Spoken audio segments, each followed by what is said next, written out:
Hello everyone, welcome. I'm not telling you about Lion ever. Hello, how are we? Are we well? Nice to see you all on Tuesday.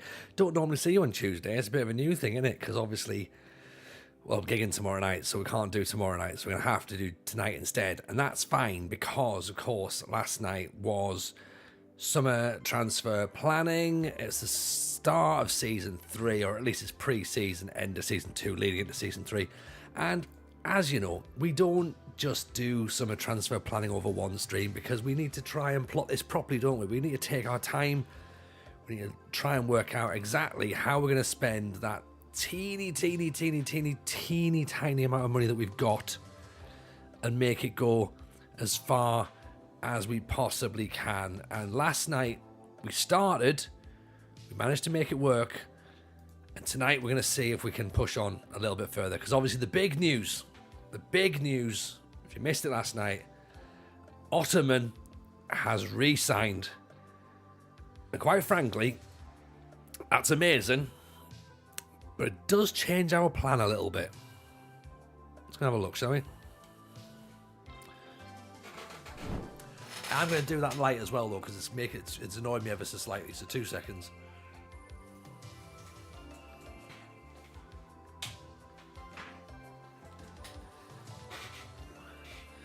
There we go. Lights on. So everyone, welcome. Of course, as we say, this is the pre-season stream. Hope you're all well. Ottoman is back, says Rugio.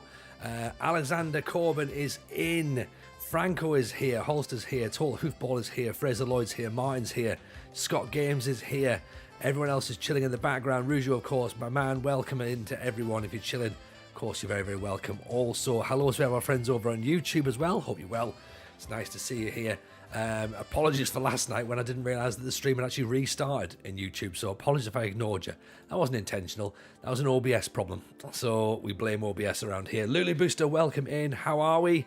Clue is in as well. Any trifle tonight? I can't keep doing the trifle. I did trifle last night, unfortunately, so I have got a hot toddy though, because my throat's starting to go a little bit, because obviously the little one's got tonsillitis. So bottoms for everyone.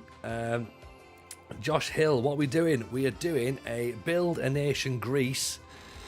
We finished season 2. We finished 4th in the second division. We finished 3rd in the second division the season before that. So we're going to try and push on a little bit this year. We need to get promoted because the board now expect us to finish in the top 2 spaces. So here we go. This is going to be fun. Right, planning means this.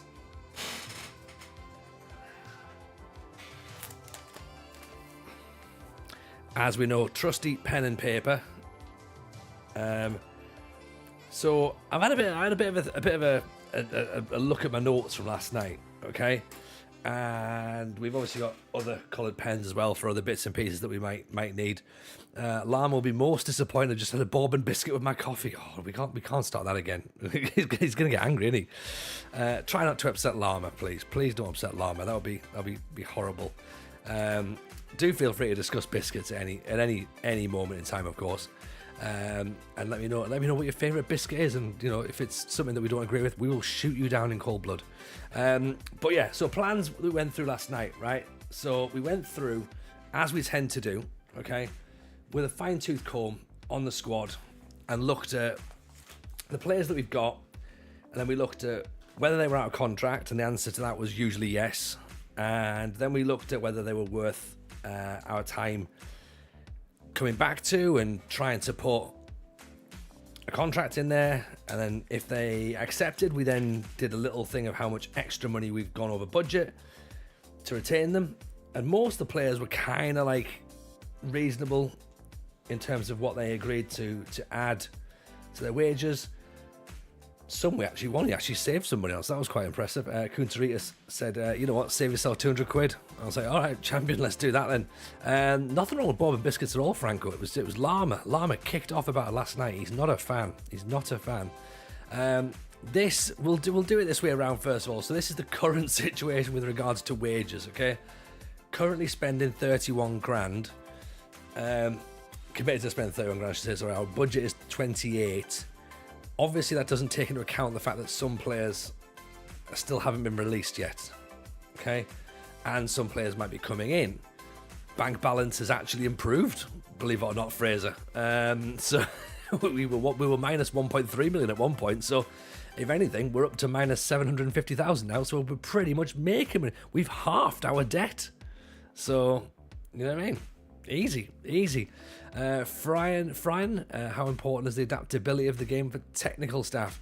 I think if you're bringing in staff from a different country, adaptability is quite important, to be honest, because you obviously want to make sure that they can adapt in the new country pretty quickly. That's how I understand it, to be honest. I don't know if anyone in the chat thinks differently, but that's how I'm led to believe it works. We do, of course, have some players that will need to be removed. Some players we're hoping to bring in. We have signed three. 3 players are coming in. Potentially 2 more, but I may have ballsed it up a little bit. Okay. So Nikos Christogeorgios is coming in as a backup goalkeeper, or possibly first choice goalkeeper to rival Marcajani. Either or, he looks pretty handy. He's going to be fine. He's going to be up there or thereabouts. Decent potential. I think he's the same wage as Marcajani, so he costs us $1,000. It's actually 500 quid less than what he's currently earning at OFI. So in a sense, we've saved some money there. Gotzamanidis. God, I'm going to have to learn how to pronounce that, aren't I? Gotzamanidis is the centre-back we've brought in because we desperately needed a centre-back.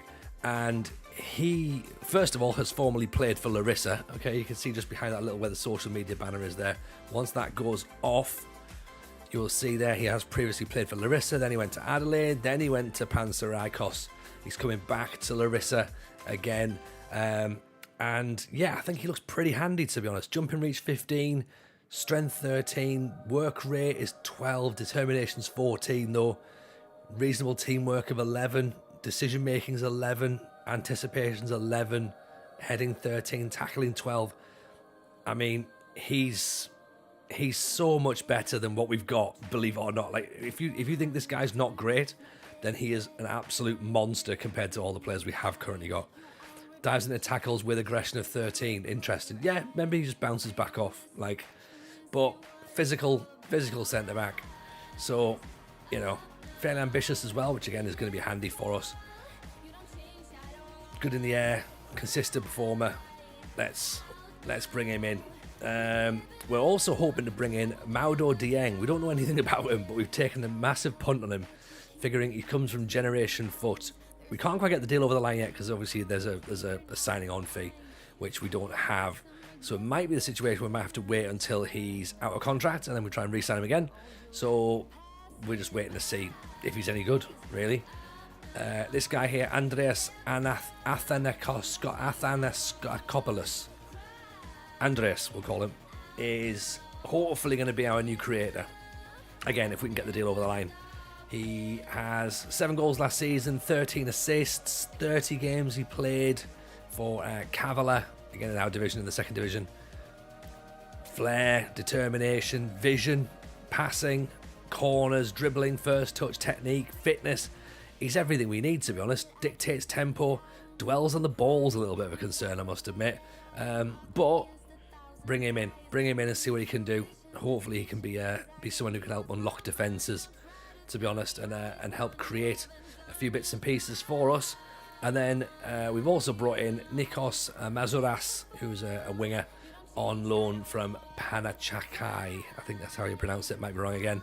But again, just an extra body to either be on the left or the right hand side. Reasonable crossing, reasonable flair, determination. No strength at all, none whatsoever. 4, but we're not paying his wages and he's coming in on loan. So at the minute, 3 players are in. Okay. Evening Czar, how are we? We're about to sign someone with passing and vision. Disgusting. I know. We're who are we, and what have we done with TJ, and what have we done with Larisa? So this is where the club currently looks right now. Okay, and this of course is last season's formation where we played that 4-4-2. We might change it. We don't know. We'll see what players we finally get in, and that'll decide upon what we change things to. What I think we need to do, though, is I think we need to get an order of priorities list, because what I was thinking earlier on was, in our heads, before Ottoman had re-signed, and if you've not seen Ottoman, by the way, this is why we're saying this is a big deal that he's re-signed for another year. So, a Uruguayan midfielder, plays out on the wing, 7 goals, 7 assists in 25 games, 7.2 average rating over the season as a midfielder, 7.5 up front, 7.23 overall. Basically, he's been with us 2 years, 12 goals in 46 games. He is our star player, really. But he's on £2,200 a week, which is the most we're paying anybody. And in a sense, because he was being wanted by teams in League One, we sort of thought that he was going to leave. So we started to think about, right, well, can we put his wages elsewhere? For £2,200, can we get maybe 2 players, like a player who's maybe on 1,400 quid and then a player who's maybe on 500 quid, 600 quid, just to back up, spend that same money, but get 2 players, We didn't really think he was going to re-sign, because he did say he's going to consider his options, and then he was kicking off a bit, and obviously now he's left, we thought. So when he decided to say, look, you know what, I'm going to stay, in a sense, it sort of changed our transfer plan a little bit, because we might have been relying on some of that cash, but at the end of the day, we've kept our best player. So I've got to be 100% happy with that, really. So now I don't need a right midfielder now. That's my thing. I don't need to sign a right midfielder. Evening Black Dragon, how are you, pal? Good to see you. Hope you are well. We are going to be releasing Pedroso, who's out on the left. Again, he's another £2,000. On the face of it, looks pretty good. Attributes look very, very good. 9 goals in 19 games, 4 assists, still looks pretty good, but he was injured quite a bit, and he's kind of been a bit of a disappointment, really, in terms of how good he should be. He is wanted by the team who've gone up into the top division and another team in the top division, so I think he will go, and I think we have to use his wages elsewhere, to be honest. So that's probably what we're looking at. So I think in terms of players to still buy, the order of priority still has to be a centre back, okay? Because we've only really got one, which is the lad we just brought in there, Matza, what's he called? Gotsamanides. So we brought one centre back in. Okay, so I need to get an order of priority. I need to get my top 3 targets as well. So another centre back needs to come in. We need a creative midfielder. Okay. And we hope that that's going to be Andreas. Okay. Write him down. Athan Sakopoulos. If we don't get him, we need another idea behind that. I suppose Maudo Dieng is our number 1 target for centre back. We could probably also do with a striker, really, because we only really have the couple of guys that we've got from Super Mario and Doumbia. We have got Maldini in our sights. He wants a lot of money, so that might take a bit of shifting around to make that happen, but let's not be too surprised if we don't make a bid for him on deadline day as well. And realistically, I mean, he's not bad, actually. Thiminas. Ball-winning midfielder. I mean, we've got defensive players, but he does it pretty good. So yeah, so I suppose looking at what we're trying to identify, then creative player, centre back. Let's go shopping, shall we? Let's go scouting around, see what we can find. J King, by the way, welcome in, welcome. Friendly Ghost is here over on YouTube. I should say hello to the YouTube crowd, by the way. Hello, Friendly Ghost. Alan Reynolds decided to count out. Oh, it's Rogi. Rogi's all the way over there in YouTube. Is your number 1 target Christian Pulisic? Yes, it is. Yes. Pulisic is going to be the first guy. He's going to play centre back as well. So very much looking forward to that. This guy looks fairly handy, doesn't he? Gabriel Javier, but 31-year-old Brazilian lad. Could be worth looking at, maybe. Injury prone, likes big matches. It's a trade-off, isn't it? It's a trade-off. Stefanios was on loan to us. He didn't play too many games for us, to be honest. 7 games, 3 goals, so not a bad player, but he's got a lot of money in wages, so probably not going to be going after him, to be honest. We kind of blessed with right backs at the minute. Jogo Benita, sorry. Welcome in. Evenings from Cyprus. Buzzing to catch the stream. Watched live episodes on YouTube. Very excited to be here and meet you all. Jogo Benito, welcome in, my pal. How are you? Welcome. Hope you're good. It's nice to see you in, and welcome into the squad. To be honest, it's nice that we can mix things up. We can have people coming over from YouTube, going over from YouTube to Twitch, and vice versa. So that's what we like. A bit of dynamism, a bit of mixology, and keeping everyone on their toes, which is good. Yanis Apostolakis looks reasonable. Decent determination, decent decision making, decent work rate, reasonable teamwork. Fitness is okay. Gets forward. Can pass a little bit. He's not got much else technical about him, but he seems to be able to fill a few positions, so he could potentially be an option. I'm going to put him on a short list, actually. So Apostolakis. So there'll be another Apostolakis we'll have in. We've already got a player called Christopoulos on the shortlist as a centre back, and Kyriopoulos as well. So Dorjan, Portuguese poacher. Portuguese, yeah. Oh God. Doing good, bless you. Using YouTube and Twitch. I thought I'd give Twitch a try. Yeah. Well, to be honest, I'm a big fan of how Twitch works. To be honest, I like it over here. It's good fun, and then obviously we can now bounce things back and forth. So we thought let's try that. Let's see if it can work on YouTube as well. And we've had a couple of little gremlins in the in terms of how it gets put together, but I think we're just about there now. It seems to be getting there, doesn't it? Sean McAllister, really fast. Wages are very, very high, of course. Really fast, good composure, leadership, teamwork, passing. From Everton, English, so he wouldn't count. So Northern Ireland, sorry, he might count as non-EU then if he's Northern Irish. We'll have to double check on that. Grant Elizej, Alfie Whitman's goalkeeper, Niall John. Obviously, the fact that given the fact that we are in Greece, English players don't count as non-EU, sorry. So that sort of helps when we come to try and build this nation. We can use those English players to bring them in because they're usually fairly high repped, and then we can sell them on for decent money and put that money back into the club. That's the thinking behind it. Northern Irish is part of the EU for the Greek League. Perfect. That's what we want. Andres Njo. Noj. $6,000. There's no way we can afford $6,000.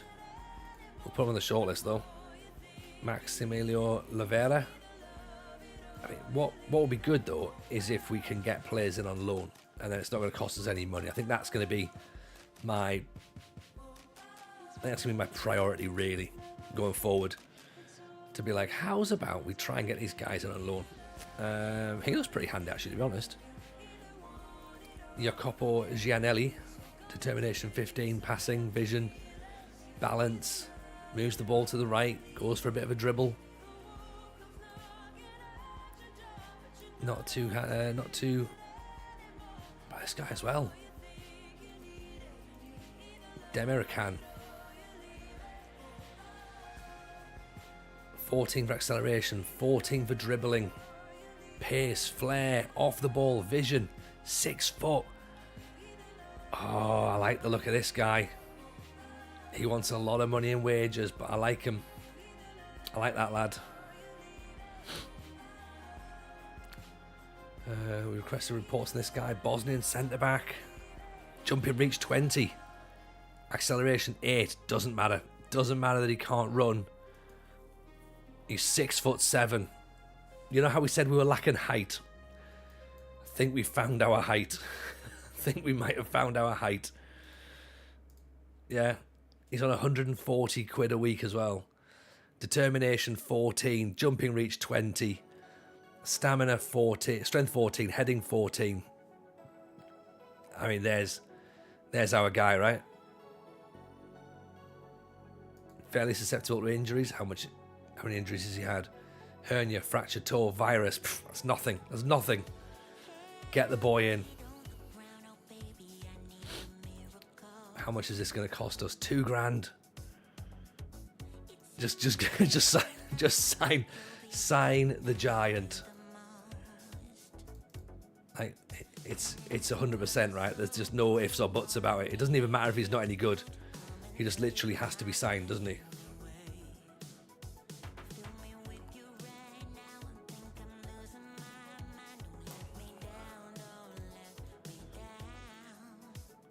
$1.7. Again, we're spending a lot of money. We're spending a lot of money, but can we move some cash around and get the deal done? That's what we need to. That's what we need to wonder.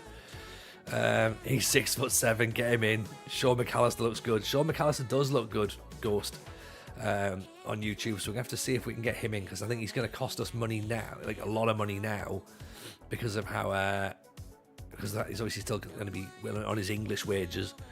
So let's hope that we can sign him in. So Maudo Dieng can come in, right? Are we gonna? What do we think? Hang on, I'm gonna very, very, very quickly run a poll here, based on the fact that none of us know. Okay. Dieng, Gold Dust or Gold Dud? That's what we're gonna go. What do we reckon? We don't know anything about him at all. Okay, YouTubers, this is all we know about Maudo Dieng. Rogi said that Generation Foot have decent players. And Bo didn't technically. I don't know how we found him actually. It must have been on Bo possibly, but there's no report there. Because I feel like that would be the sort of thing that Umbo would find. Is he? Where is he? Is he here? He's not there. Came here just for voting for Dieng. I mean, you're right. We have to trust Umbo, really. What's his average rating? His average rating is like 7.02 or 7.21.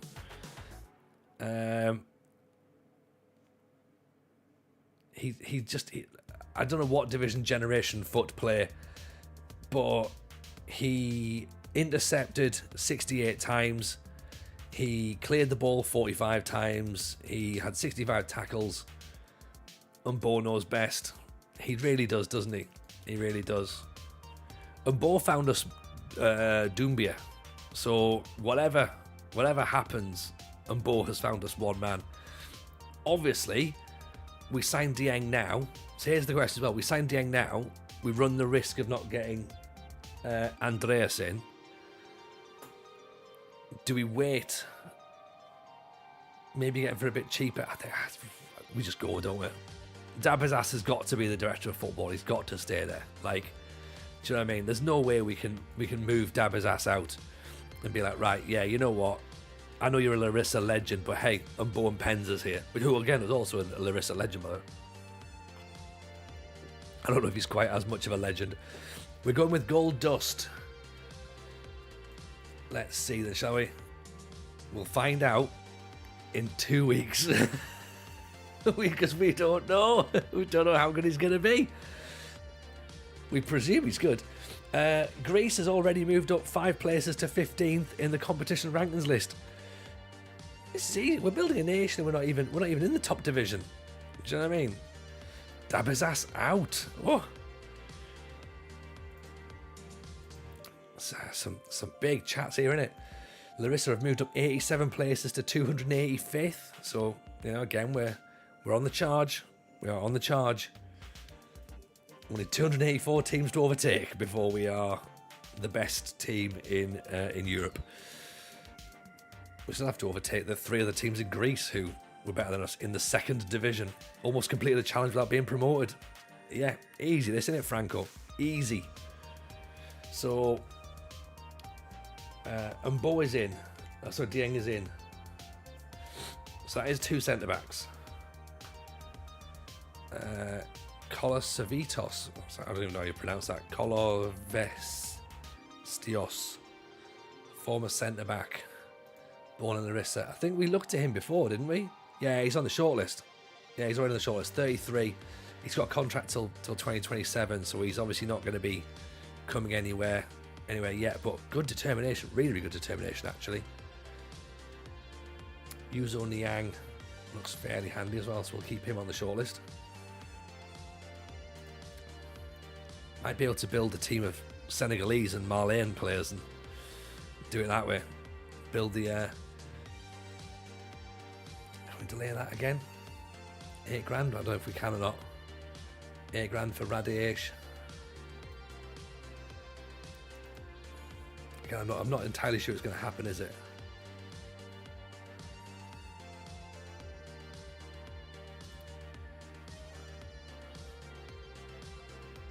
Just going to clip this and go, why did Tony look at this player? Don't worry, we can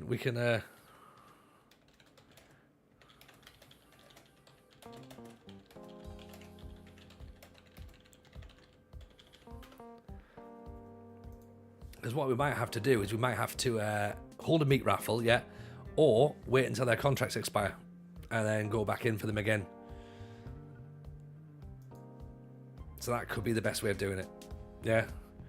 Obviously, we've spent $4 grand on it on Dieng, and he could well have gone on a free. There's no one else was going in for him.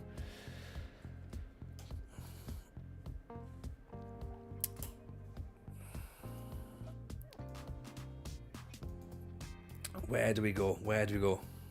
So 8 foreign players, 5 non-EU players.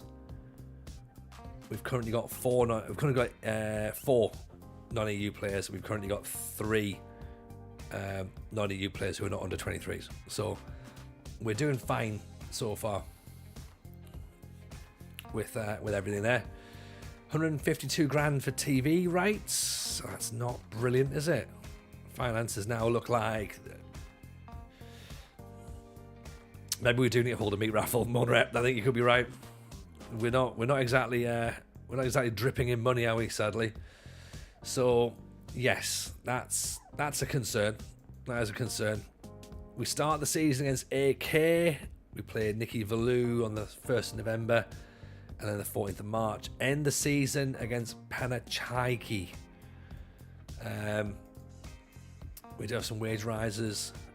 Recruitment focus, of course. We're going to have to make some change with the staff as well. We're going to release at least the fitness coach to get a defensive coach coming in so we can start working on our defenders.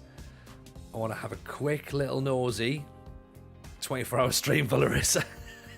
yeah, every 10 subs we send money to Larisa, okay? Season preview. Oh shit. Okay. This is yeah, okay. That's interesting. That's very, very interesting. Heat is on, on the street, heat is on. Oh dear. I mean, that is based on the fact that we have still got some players that haven't left yet in the side, presumably. No excuses. Plenty of excuses now. Plenty of excuses. In fact, you know what? Plenty of problems right now. Every 30 subs, Tony starts another podcast. Yeah, do it. I'll start a hooch-based podcast if I have to. You know, just to get that sweet sponsorship money coming in. Give it to me. Inject it in my veins. 5p in from Scott. Right. So we want 5p already in the meter.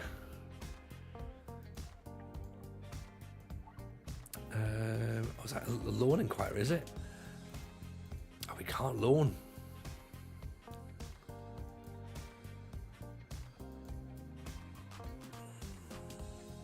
after shoddy officiating has just robbed us against Coventry. That's cheered me up. Come on, Larisa. Title challenges. Here we come.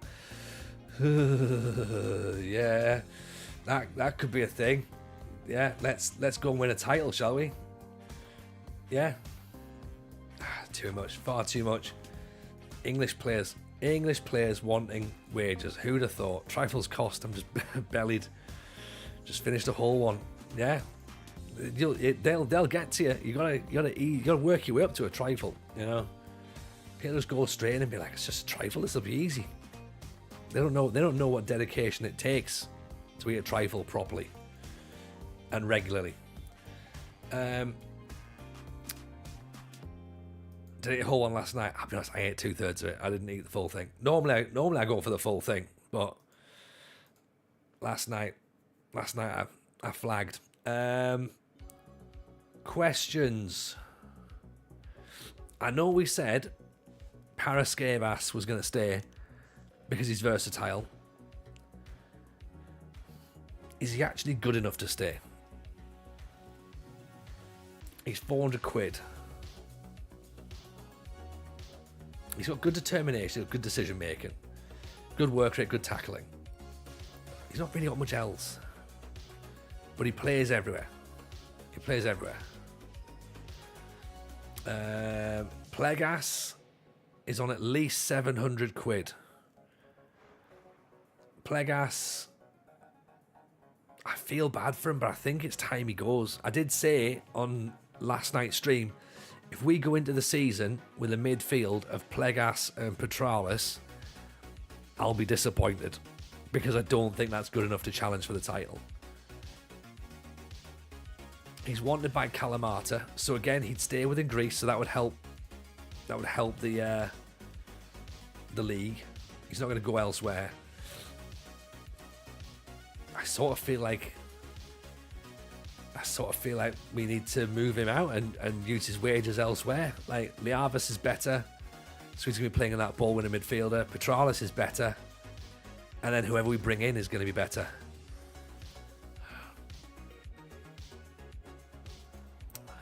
All agreed for releasing Plegas? Yeah. He's 28. He's not going to get any better, is he? Like Paraskevas, I think, has to go as well. So we'll release him. I think Seleucus can go because, again, we've already brought the goalkeeper in. Plegas is on his way out. Okay. Plegas is gone. And what about Giorgio?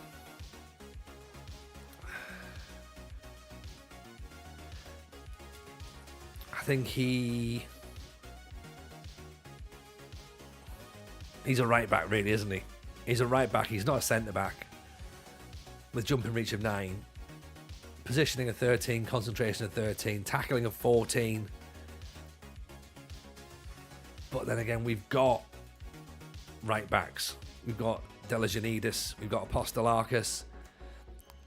Keep Giorgio as a fullback. How much is he going to cost, though? He's on 6. Bear in mind, he's on 600 right now. No more than 8, do we think? 1-3. Oh, right, well, we can't even afford it. Let's hang for now. And we'll go from there. Fitness coach, we want to release because we want to free him up to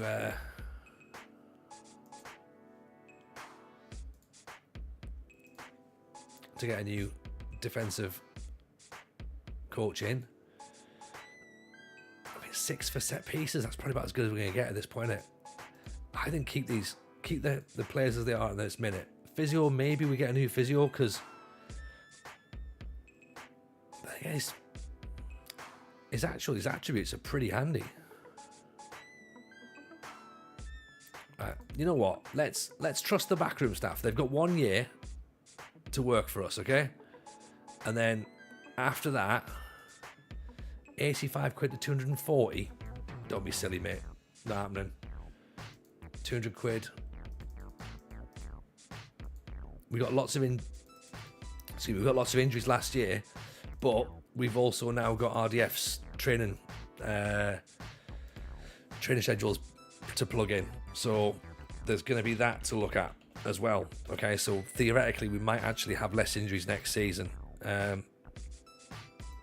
There's a friendly ghost saying that he's not a big fan. I presume that's a big fan, not a big fan of Plegas, I'm presuming. Friendly ghost. So Matteo Stropper. Oh, could you imagine if we get him in? Stopper, he's he's an actual footballer. 400 quid from Sampdoria. Oh, I'm getting all excited now. I'm getting all giddy, aren't I? I'm not even. Right, I'm gonna write it down. I don't think we. I haven't even considered bringing a player in from Sampdoria, but technique 13 to 17, flair, decisions, aggression, acceleration. Yeah, let me see. No compensation, 400 quid a week. Let's see what happens when he gets released, shall we? We might not be able to go in for this at the minute. £6,000 apparently. No chance we're gonna get that. £8,000 to get this one over the line. I'm gonna try and delay it again. Actually, you know what? I'm not. I'm gonna cancel it, and I'm gonna hope that these guys leave their clubs. Excuse me. Is he on a doping ban? I don't think so. I think he's just he's obviously just realised that, you know, he's not playing. He was out on loan at Serie B. Serie C, sorry. So, oh, hang on, 2 seconds.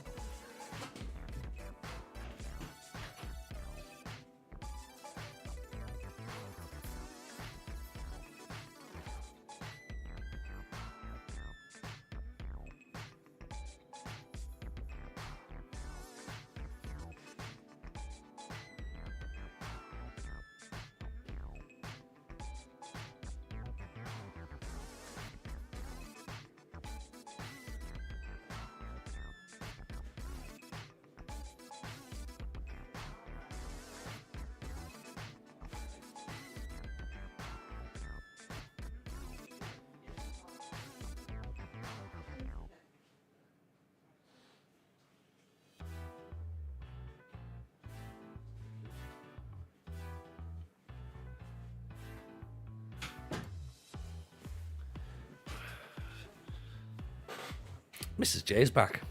Everyone's happy about that, aren't they? Don't suppose Pavel Nedved, David Trezeguet or Dennis Bergkamp fancy wearing the maroon staff jerseys. I mean, imagine that. That would be quite the move, wouldn't it? I'm going to put Radeja, Radalik, Stropper, and Andreas. Right. Let's see, shall we? See what happens when these players' contracts actually expire. We have got Teddy Sheringham, you're right, Franco. So we've already kind of got Premiership legend covered, haven't we, really? In the grand scheme of things.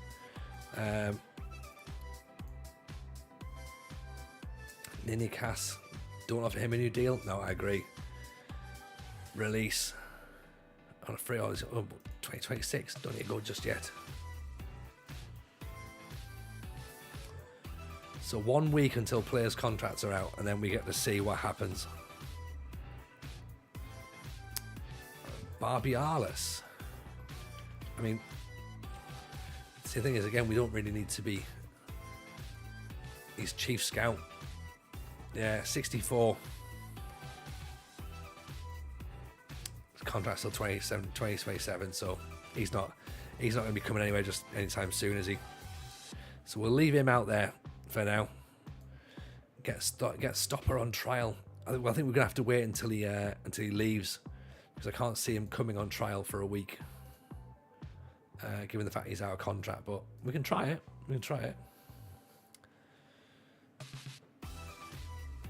So 9 contracts come to an end, 5 loans come to an end. That's a lot of players that are going to be leaving, isn't it? His loss. Yeah, exactly. Yeah. We're on the march. Everyone knows that.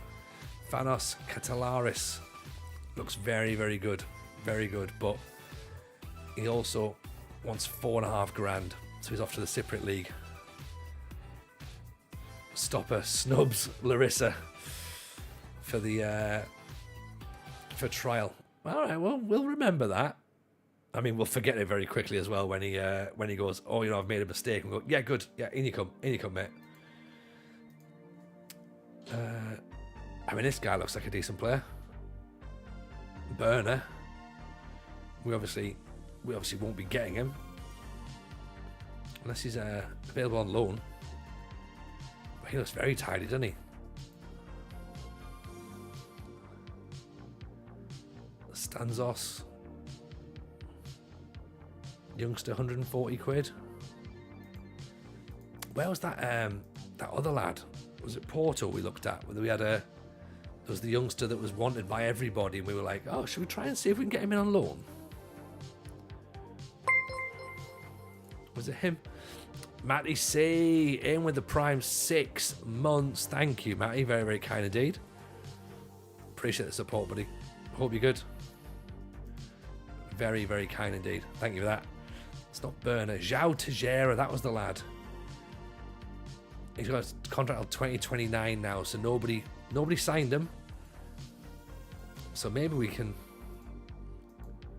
go for a loan. 1,200 quid. Thanos played for my rival club. Oh, really? Ammonia Nicosia, for the sake of the save, I would tolerate him. That's the thing. Sometimes you just got to do. Sometimes you got to override all that, haven't you? And be like, look, you know what? It's for the greater good. Let's put our rivalries aside and take on some real life, some FM stuff, and we'll go with that. It is the greater good, absolutely the greater good. Singaras, is it Singaras? Is that how we pronounce it? Is absolutely a player that everyone would like, but he's going to want so much money. He's going to end up going to Tripoli, isn't he? 88 recommendations. Let's go through them, shall we? Ozdoev. Oh, we know about him. 4 grand a week wages. 8 grand. Villavera. Simias. Simias looks handy enough, doesn't it? If that's right, a wage for a couple of £100. That's not a bad little backup option, is it? Let me write his name down. Siamas. Jacobo Gianelli. I mean, we get him in, we get Stropper, right? Evening, MH Sosa. Welcome in. Pleasure to see you. Hope you're good. Hello from Greece, indeed. We're getting a lot of Greeks in, which is brilliant. I love the fact that people are coming in and being like, hey, this is my club or this is my country. Fucking cool. Appreciate the follow as well, by the way, dude. Very, very kind indeed. Thank you so much for that. Demircan would be good if that wage was a lot lower. Again, we'll wait and see what happens if he does leave the club. If he does leave Bayern Munich. Momo Yansane. Again, looks pretty handy, doesn't he? 4 grand's a lot.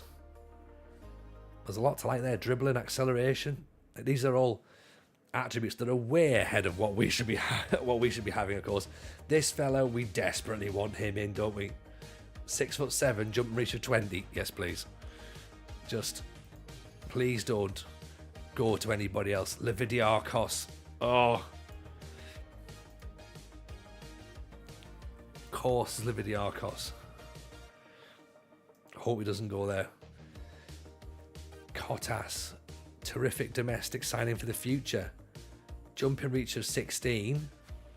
1.6. Okay, so Kottas is the backup defender then. Okay. And he can play midfield as well.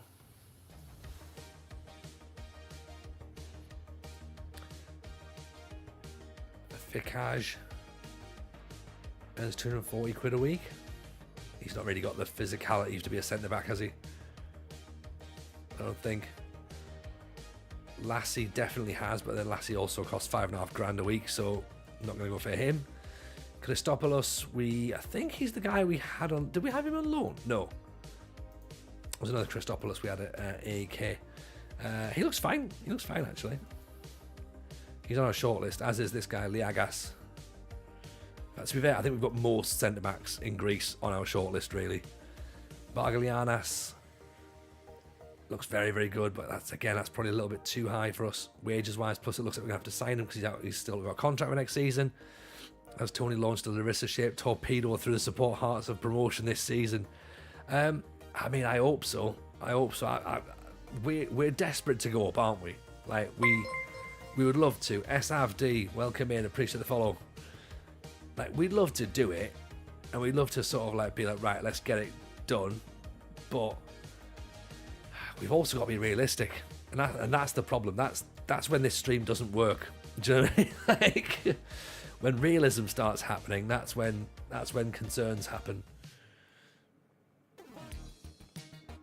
The board and the media think that Larisa is ready to go. We wouldn't love to. We are going up. Saying the expectation is we're going up. YouTube, what are you saying? Are we going up? SAVD in from Greece as well. Hello, nice to see you. Hope you're good. Thank you very much for coming and joining us. Hope life's treating you well. Whereabouts in Greece are you from then? Who's your Greek team? Kialos, Elnas, Spera. Where's Spera at? I'm learning the Greek leagues as we go through, so apologies if my... Well, first of all, apologies, my pronunciations will be horrific. So that's the first thing I need to apologise about. And then after that, we'll start apologising for how the team play. Yeah, a Panathinaikos fan, okay. That's good, that's good. Banda looks pretty decent. I mean, to be fair, most of the players that my scouts are picking up look pretty handy. Now, they either look pretty handy because my scouts are doing pretty decent, or our players are that bad that whoever our scouts see, they look so much better than what we've got. I think it's a little bit of a mixture of both, to be honest. Andreas Caro, $2 grand.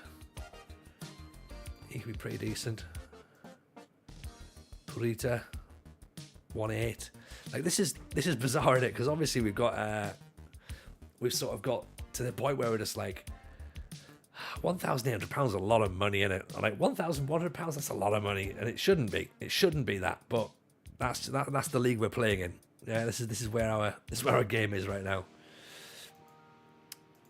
Dimitros Liminos was on trial at the previous save I caught on YouTube, presuming he didn't want to sign for the Queen of the Lowlands. I think he's still on trial with us, or he's maybe just left. There he is there. Yeah, he's still here. We haven't actually approached him yet.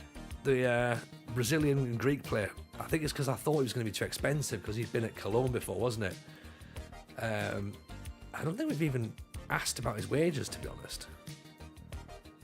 What are they looking at? 1.7. That's not too bad.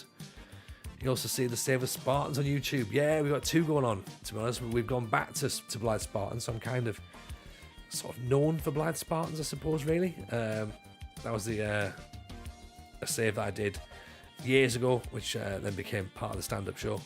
And I was like, you know what? This is the year to come back. But then also Greece was the year as well, wasn't it? So we need to put all of our energy into making this the best save we can do. And it's great that we can now sort of like span both platforms. We can have people being like, hey, you know, I'm going to come and watch it on Twitch, and I'm going to catch up on YouTube as well, because we do need to start splitting some things down and doing like some sort of end of season videos and reviews and stuff. So yeah, it's just cool. It's just cool. By the way, if anyone's brand new, then please come and join the Discord. Come and hang out with us over there. You're more than welcome to do so. I don't know if links work on YouTube, but we'll certainly try it. Pop the Discord link over there as well. Even the Arsenal, how are we, buddy? If they're finding players who want $4,000, they should be pretty good compared to our guys. Yeah, but I mean, even the guys who are like wanting 1,600 quid, they look better than the guys that we currently don't have, to be honest. I mean, this Sean McAllister, let's see if he fancies a bit of trial, shall we? Because you're right, he does look pretty handy. Who's no one's interested in him. They're saying $3,000, but if we could nudge that down a little bit, we could be onto something there. Greece is good. The Arsenal. We think we've. I don't know if you've already seen it in the Discord or not yet, but I may have tried to sign a 6'7" defender with jumping reach of 20. So some people said, or at least the statistics said, that we didn't have very decent jumping. So I said, right, let's find the biggest player, shall we? And that's what we're trying to do. Erkin an Uzbekistani player who might be quite handy, maybe.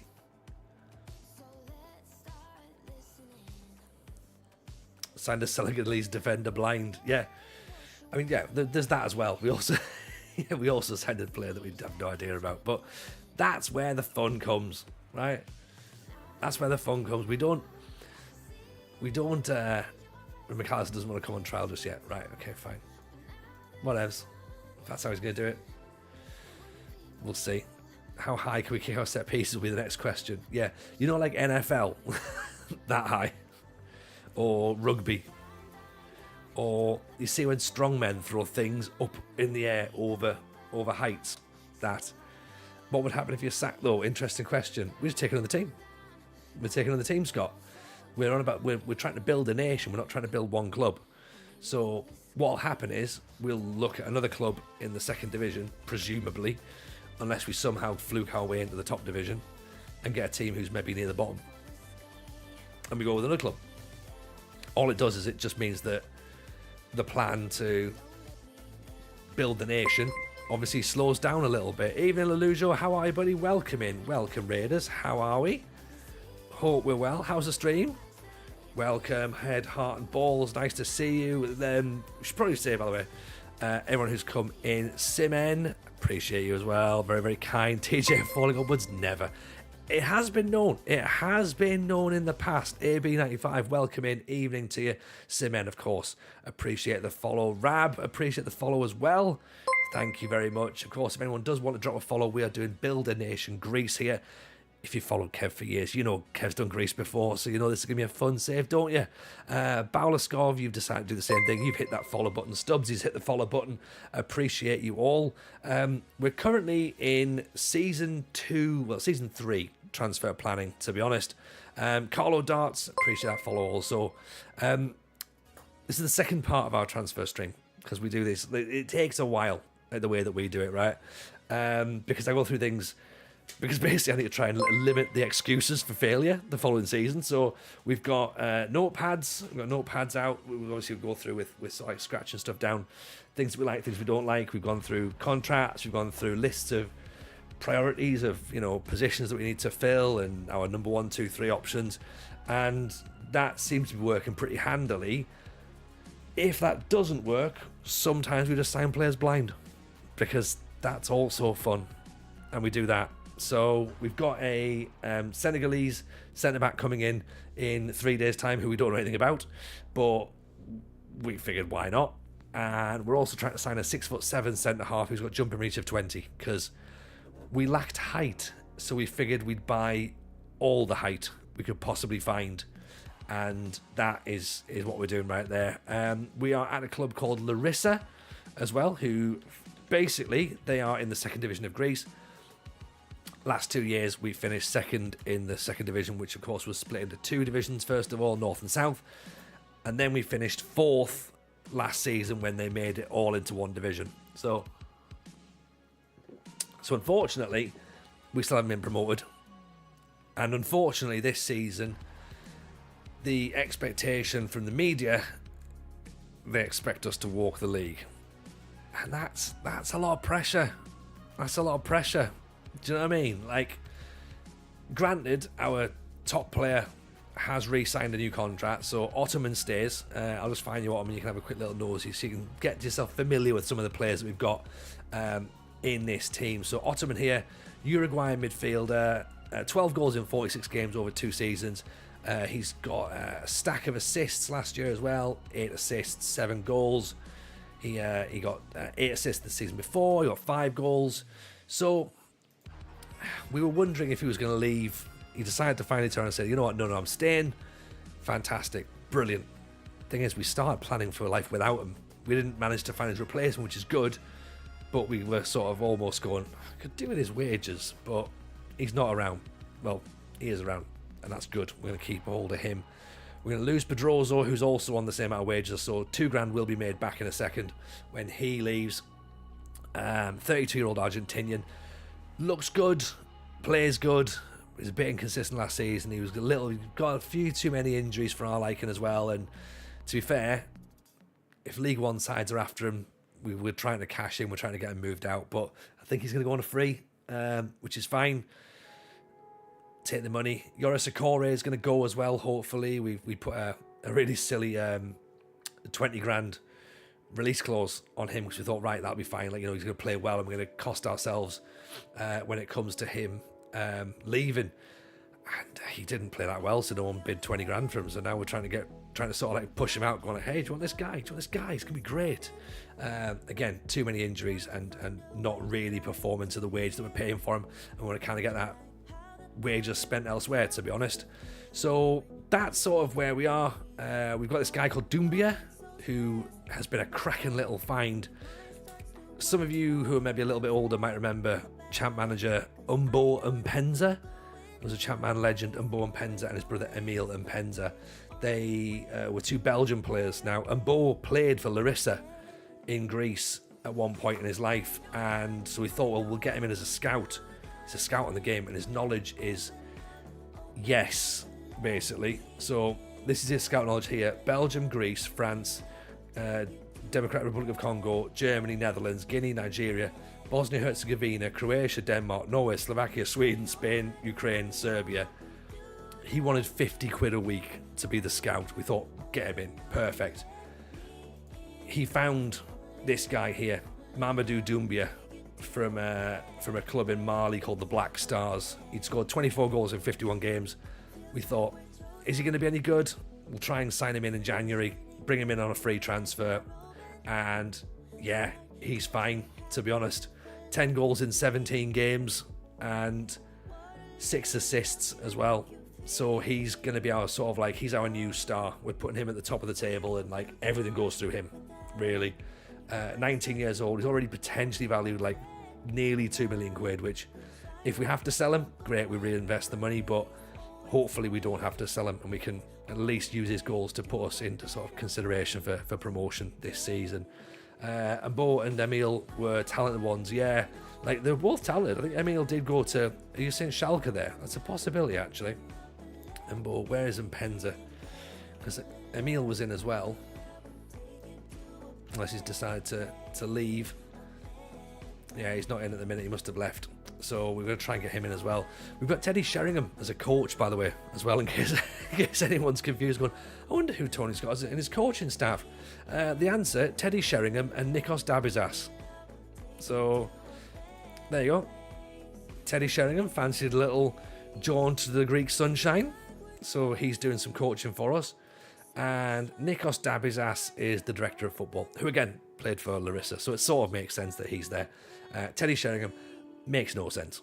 I can't really tell you if there's anything that makes sense there. So if that sounds like the sort of thing you're into, we do Mondays, Wednesdays, Fridays. Obviously today's Tuesday, but I'm gigging tomorrow night, so I thought we'd bring things forward a little bit, and basically we will stream tonight. So if you like the sort of thing there, drop a follow on it. Of course, we're also doing it over on YouTube as well right now, and as I say, Discord's in there, and the FM show is also worth a little nosy at.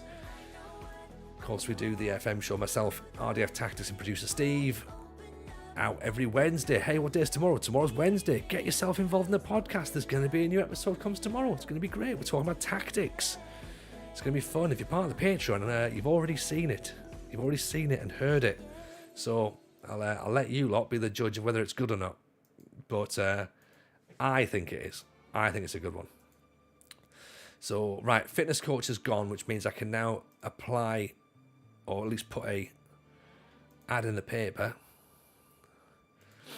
tomorrow for a defensive coach. Bazookas has sadly left. I mean, he has gone to be on a free. So there's no selling for Pinakas. There's no selling for Zulis. Giorgio's contract expired, so we need to make a little note of that. I mean, he wants too much money at the minute, so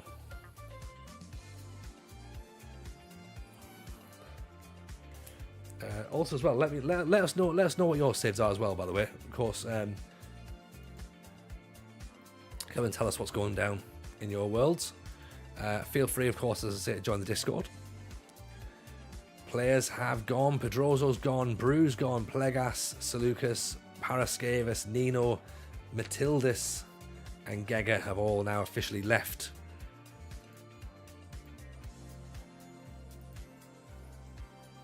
So let's see what that looks like, shall we? Clue flying high in Croatia. That's what we still like. Can we offer a player to a specific club? I think you can offer them to a specific country. In fact, I think you can. No, you used to be able to do that, didn't you? But I don't know if they've changed now with the releasing players with the transfer room. Let's see what Dieng looks like, shall we? Inconsistent with Aberdeen, played captain, led Cup to glory, the former Magpie, scored against Sunderland. Man knows big matches. Also got turned inside out by Dennis Bergkamp, didn't he?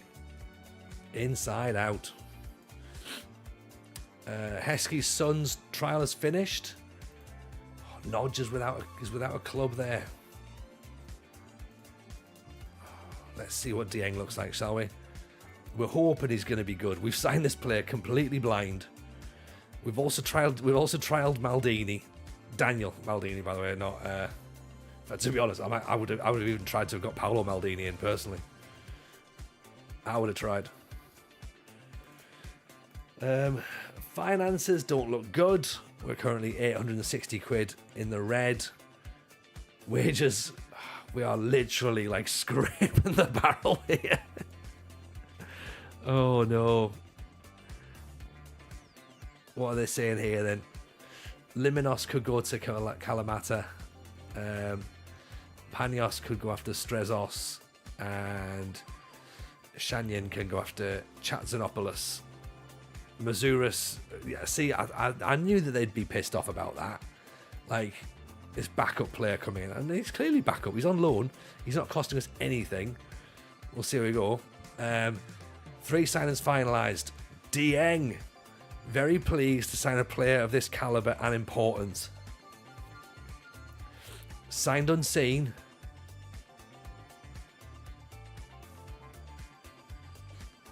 Decent enough. Jumping reach 15, acceleration 15, positioning 15, marking 15, heading 15, tackling 14, determination 13. That will do. That will do. Thank you. Concentration, not brilliant. Composure, not brilliant. But defensively, just fine. Not particularly brave, but doesn't need to be. I'm going to get the 6'7" lad to stand next to him, get him to throw himself into everything. He's workable for 600 grand. Yeah, we could probably sell him for a little bit more if needs be, but yeah, for 19, you know what? For 19, that's all right, innit? We've looked out there, I think, and then we'll partner him with Gotsamanidis. There's your anticipation. There's your bravery. There's your teamwork and your work rate. Is that a decent centre-back pairing? Have we, on paper, have we sort of done what we've needed to do? Not even a scout to take credit. We were blindfolded and hit the target big time. We did. I'm just going to check on Rogi in the YouTube chat. Rogi, Dieng is a good one. We've done well with Dieng. Big shout out for the forgotten brother Emil and Penza. Yeah, absolutely. Absolutely. And Nikos Christogeorgios there, that's just a backup. A backup goalkeeper. So the big lad on stopper and DM on cover. That's not a bad shout, you know. That's not a bad shout. He's quick. He's proper quick.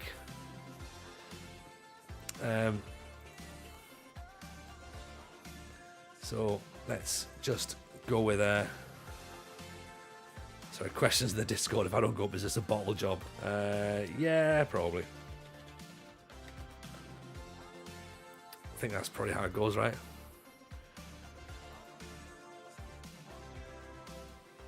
Defensively, there is definitely an upgrade there, isn't there? You're right, Black Dragon. That is definitely an upgrade.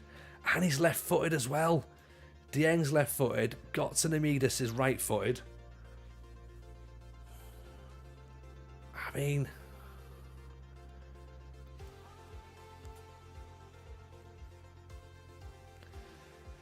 Oh... It's working, isn't it? We should nickname them Thunder and Lightning. I mean, again, let's not get ourselves too carried away just yet, okay? Let's not get ourselves too carried away just yet, because there is still concern, okay? Concern is we still haven't signed. We're still a couple of players short, right? You know what? Salou Faye is another one from Generation Foot. As well, we could bring him in as a midfielder. There's another guy. Where's the ones that we want? Oh god, that's literally a Greece reference, isn't it? He signed a new deal. Damn it! Damn it!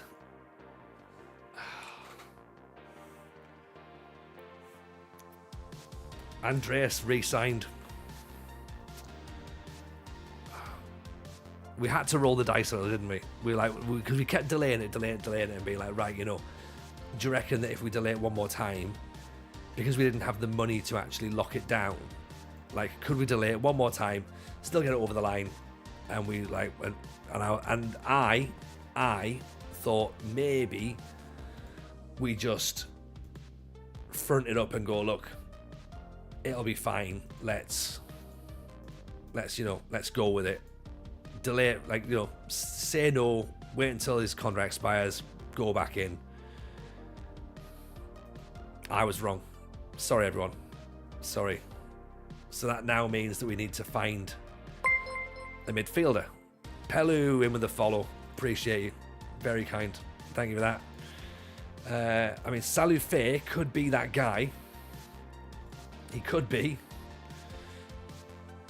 He looks like he's got everything we need, doesn't it? Work rate, technique, first touch, long shots, flair, agility. Mr. Sparkle, appreciate the follow. Thank you for that. He could be good.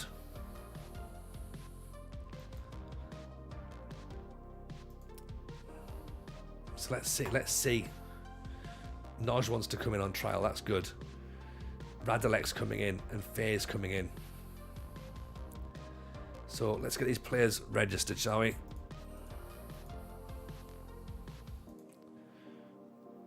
So we've now got 4 non-EU players and 2 who are under 23s.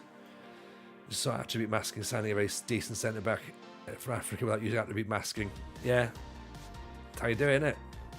Played these games since CM 98-99, and when you think you've seen it all, here comes a spanner in your face. Sometimes you just get a feeling. That's the thing. Like, I mean, we've been playing these games, or at least I've been playing this since the original, like Champman, the original FMs, and the original, like, just any video game really. I've been playing the whole lot. Like, and there's just certain moments, there's certain things where you sort of go, you know what? I bet that player's probably all right. Doesn't always work. Like, you know, there's a lot of times when you do it and you go, I was wrong. That's definitely not it. But with this one, I think we've lucked out there. I mean, Doumbia as well, we didn't know a great deal about Doumbia, but we sort of went with it. Can't claim Italian manager. It was beyond dreadful. Hey, Chapman Italia was brilliant. Been playing since the 3.5-inch floppy, says Boloskov. Yes, that's same here. Same here. Like, you know, shout out to the lifers in the room.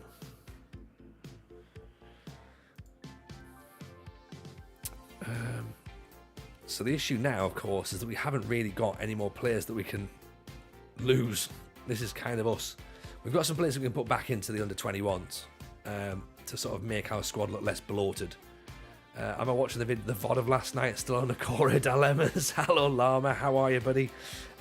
Well, we're still trying to get rid of a Corey, but I don't know if you've just come in or not, Llama, but if you have just come in, we played a little bit of a game of signing players blind, and we looked at a player called Maodo Dieng, a 19-year-old Senegalese centre-back from Generation Foot, and something about him just sort of made us think that maybe he was going to be all right, and he sort of is okay, really.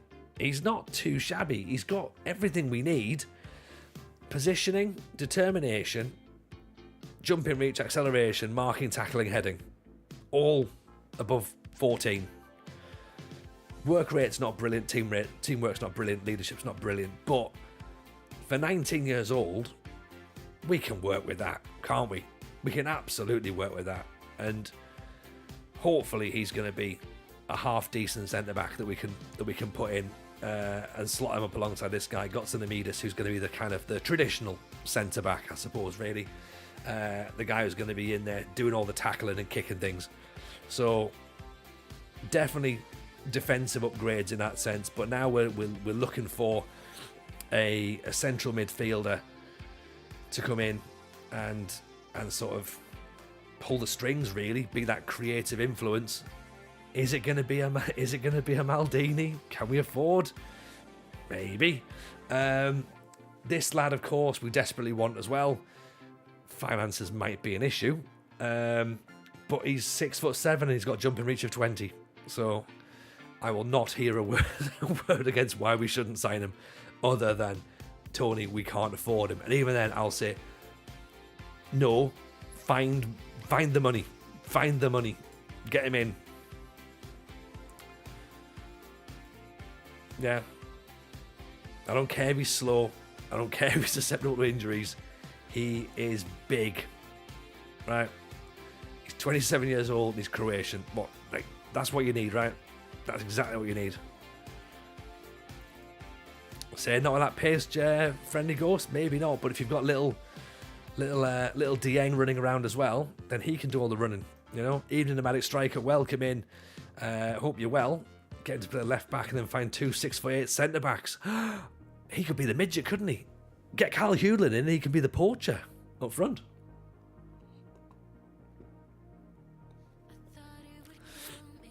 Salou Faye looks alright, doesn't he? He's sort of got what we need as well. I'm so old, I was over 30 before I got my first phone. It was a work phone. Oh, Nige, don't worry. I know I'm not quite in your age bracket yet, but I'm very much in that age as well. Like, my first phone was when I was 21, I think. So yeah, maybe 21. Maybe a little bit younger. I definitely had one before the millennium. But so maybe before 21. But Salou Faye looks handy, quick, good decision making, good work rate, technique, long shots, first touch, dribbling. Is he the guy that's going to pick the ball up and just drive on through the midfield? Do we then change him to a box-to-box midfielder? Or what is he, a Mazzala? I'm guessing he's a Mazzala. Like,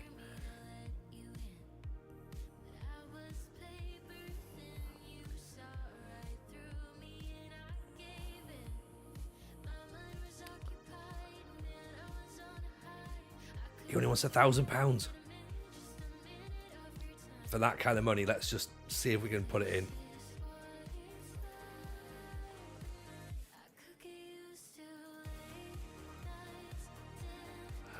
1,200. Got to sign him first. Get him in. Get him in.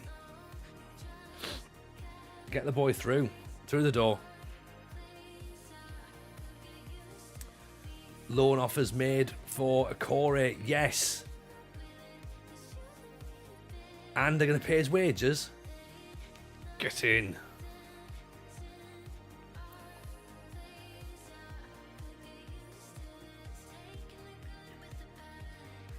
Right, so that's good.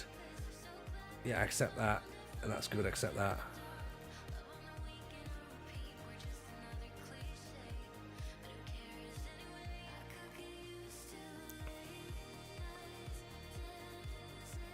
What stopper? The Police wrote a song about me on the first album, born in the 50s. It's a Latvian striker with his first name, Roberts. He's got 20 jumping and heading 18. Let's have a look, shall we? For Latvia, presumably Ghost. He's going to be in the national team. Yeah.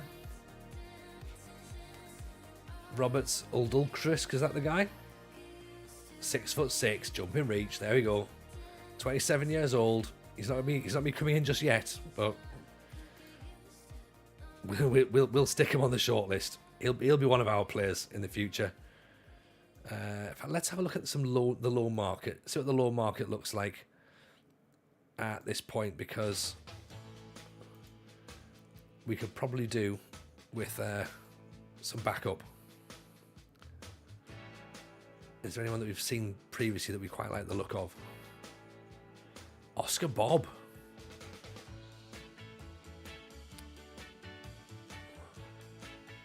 Asbjørnsen from Bayern. Actually, what happened to that lad? Did he get released?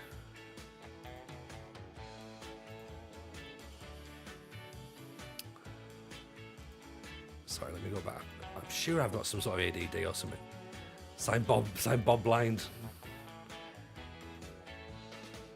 It was Bob Bradley, wasn't it? That was the American.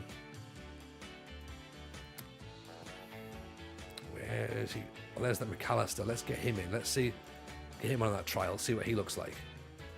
There's this lad from Everton as well, Lama, who he was on $3,500 at Everton, but hopefully we can maybe get him for a little bit cheaper.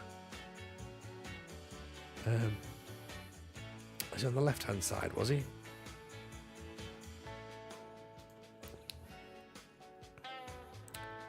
He was Turkish, wasn't he? Oh, he signed a long-term contract, but he's available for loan. £1,000. We're not paying £1,000 for loan players. We can't do that. Oh. Well, we do try and get a bit of vibe on the go. Z80, you know that. You know, we keep it fresh, we keep it funky if we can do.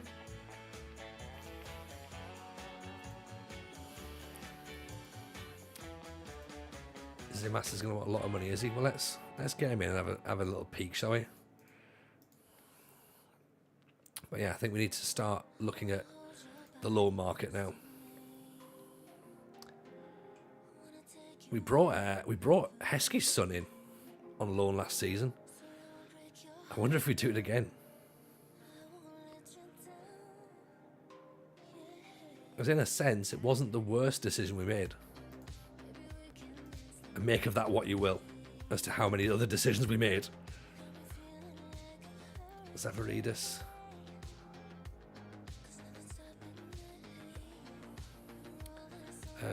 Part of me wants to see what this team looks like, first of all, before adding more players in.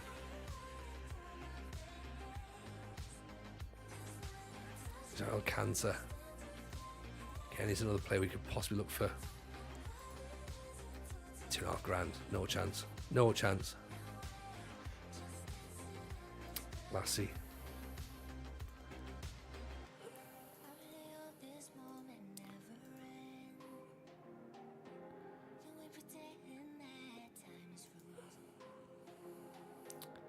Paris Naumis. Paris we looked at last year as well. How much have you built Greece? Most of it now, to be honest. Most of it. It's pretty much done, really. I've got basically, all I've got to do is just win the Greek top division in the Champions League. So apart from that, easy really. If anything, just the just the last little bits. Nothing massive, you know. Been considering a new save based around Nepo babies. I can't possibly comment. Not after last season. Surely not. Bring out FM25 already. Yeah, I'm just gonna start streaming Axis football. To be honest, I'm sorted now. I'm already done. Completed it in the bag. It was done. It was pretty much done in the beta. Yeah. Don't know why I'm even bothering still. Here I am just clicking things, if anything now, just to keep busy, you know.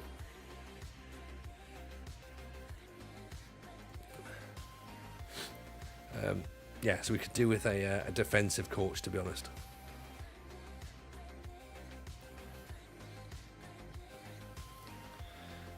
See where YouTube are keeping up. That's the guy, an absolute beast for me in the beta save. Okay, well, we'll keep our eyes peeled on him then, Ghost. See how he gets on. Matteo Stopper comes in on trial. This is crazy. After winning the Champions League, you could renovate the Parthenon. I think the Champions League's actually played in the Parthenon, so that'd be that's the easy bit, isn't it?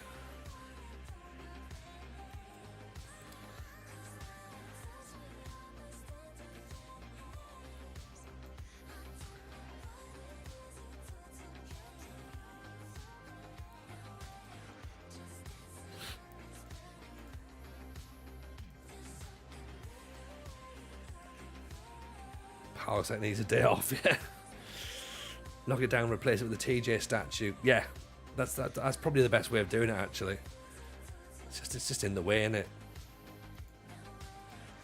So Sean McAllister looks pretty handy. Hotshot Tony is the fave. We all know he crumbles under pressure. Yeah, it's true. It's true. George had to abandon everything just to quickly go, I've got to come in. There's no way he's going to do it. If James is the favourite, what on earth is the question? And if it's not for the sack as well, then what is it? I mean, don't get me wrong. I am concerned by this. I am concerned that we are top. Okay? Don't go pretending that I'm happy with this, right? Very, very much worried by it, right? So, Limonos, I'm going to keep on trial because, I don't. Maybe not. Tony favourite for the Bottler of the League award. Right, hang on. We can't go chucking this out straight away that we're going to bottle the league, okay? Because it's only the expectations of the media. Delay for. We're not going to have the money, are we not? Bugger. Right, Corey can go. That's good. Will that help? Xenolupus, he's not someone we need. Why would we not win the league? True. There is that. Who else is going to win it? Fair comment. Fair comments are.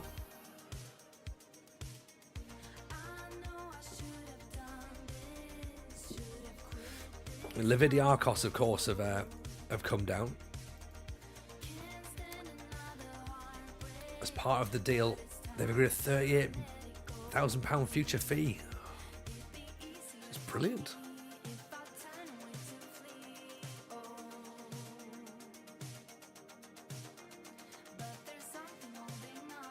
We need to get money in. How do we get money in?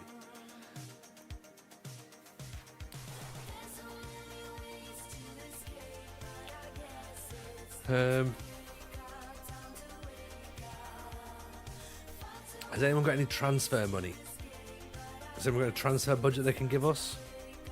Again, we'll do that whip round that we talked about earlier. Yeah? TJ's only favourite in the trifleeting contest or starting a new podcast. start a new trifle podcast that accuses Denise Van Outen of several things. I don't know what it is, but because obviously we mentioned Denise Van Outen a lot, my phone's starting to pick that up, so Denise Van Outen is now appearing in my algorithms. Timmy Tank, welcome in, appreciate the follow. Nice to see you, pal. How are we all getting on over on YouTube? Oh, are we good? Are we good? Gattuso said live on the presser, they are Malakia. Is that shit? Is that what shit means? Is that shit? Where's the Greece job? Can we get the Greece job yet? You can nearly get the Cambodia job, or the Uzbekistan job, or the Sudan job, Ugandan job.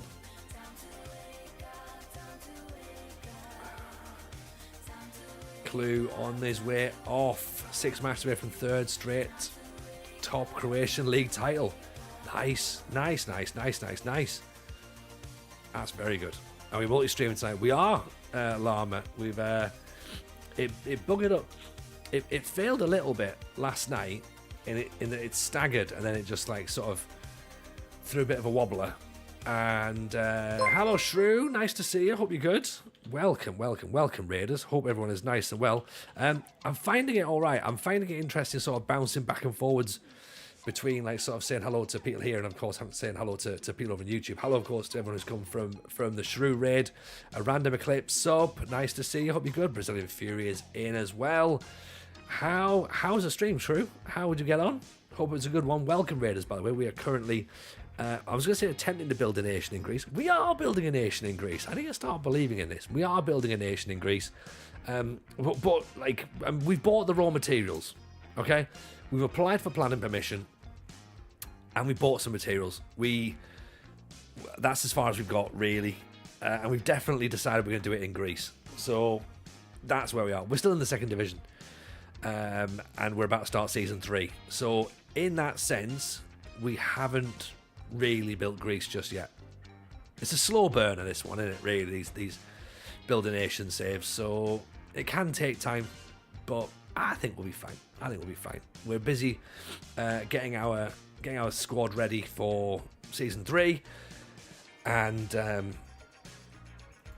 yeah, like I'm happy. Greece wasn't built in a day. Yeah, Rome was. God, it's just to knock that up. So quick. Turned around. There's Rome done. And yeah, all done. But yeah, the Greece just takes ages. Slow burner, dying ember. I mean, you know, say what you see, really, isn't it? There's loads of different ways around it. Should point out as well, but Llama has started his wonderful journeyman save as well over on YouTube, so you should definitely all check that out if you haven't already done so. And of course, he's streaming on Twitch as well, so make sure you go and follow him, because Llama knows his onions and he's brilliant. He's brilliant. Like, just go and give the man some love, right? That's what you need to do. Genuinely. True offers points on how to manage in Greece. Just don't listen to his goalkeeping suggestions. I mean, if his goalkeeping suggestions are Carlos Camini, then yeah, I probably won't listen to him, because I've already made that mistake myself. But if it's not, then cool, bring it in. Let's have a nosy, shall we?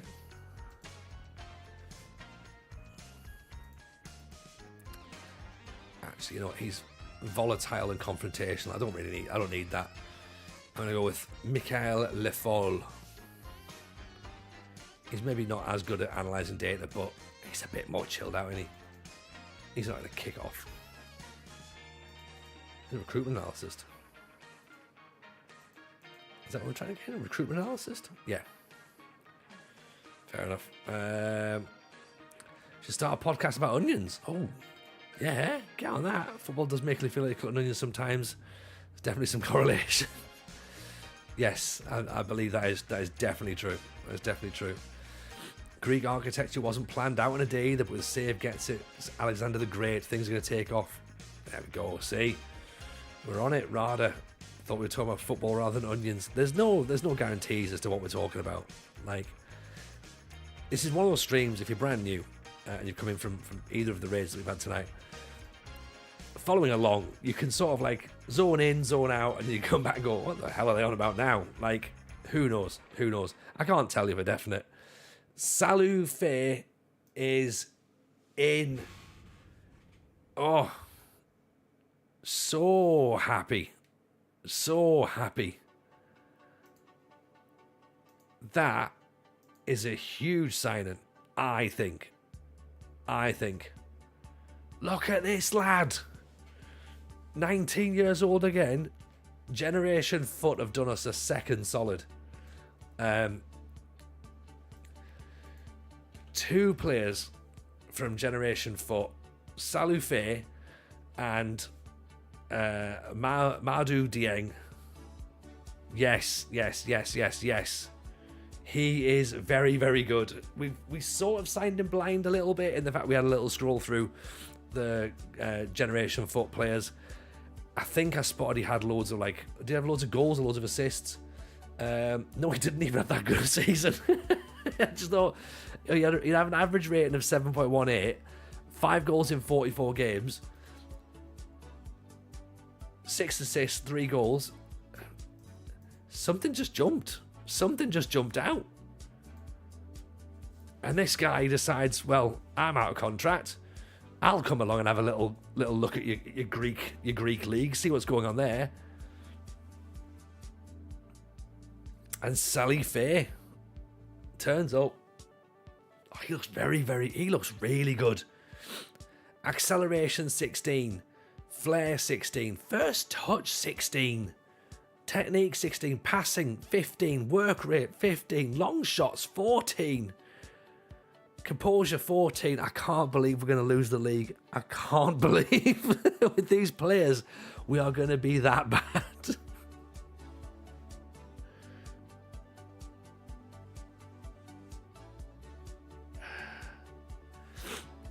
I think he's better than Andreas. I think he fits in the system better. Lama, tell me this. Will a Mazzala fit here? Is he a Mazzala?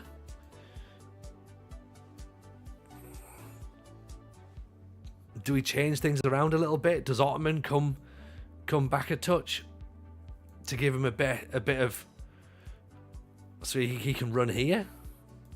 Do we do that? Do we put more emphasis on this side? Tony doesn't know whether to laugh or cry. I mean, might leave you a little light century on transition. That's what yeah. He could work as he could play as just as a standard central midfielder, couldn't he? Yeah, central midfielder on attack. He could do that. And he could be a playmaker. He's not quite got the vision for a playmaker, but he's got the passing. So we could just put him as just a standard playmaker on attack, central midfielder on attack. Let him do what he needs to do. Then Ottoman can go running through if needs be. Do I switch the sides there? Do I put Mario this side, Doumbia this side? Have Kuntaritis cutting in, or do we put the, what footed is he? Left footed, right? Okay, hang on. So that way, that then becomes an inverted winger, maybe, or defensive winger.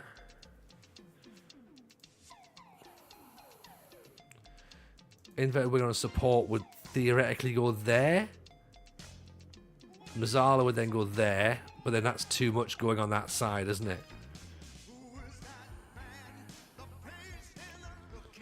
So if I put him as a central midfielder on attack, he'll get up and down. Kuntaritis can then still stay as that defensive winger getting up and down.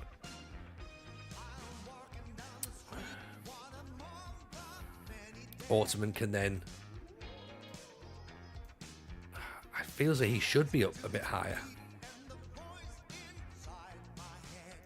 And that, does it go that way around?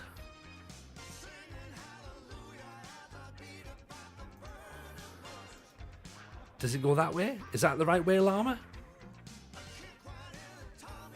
But I worry then, because that's... If he doesn't defend, he's going to get to there. That theoretically should help that. But are we going to get caught when the ball comes over? That's been the problem before, hasn't it? So unless he stays wider.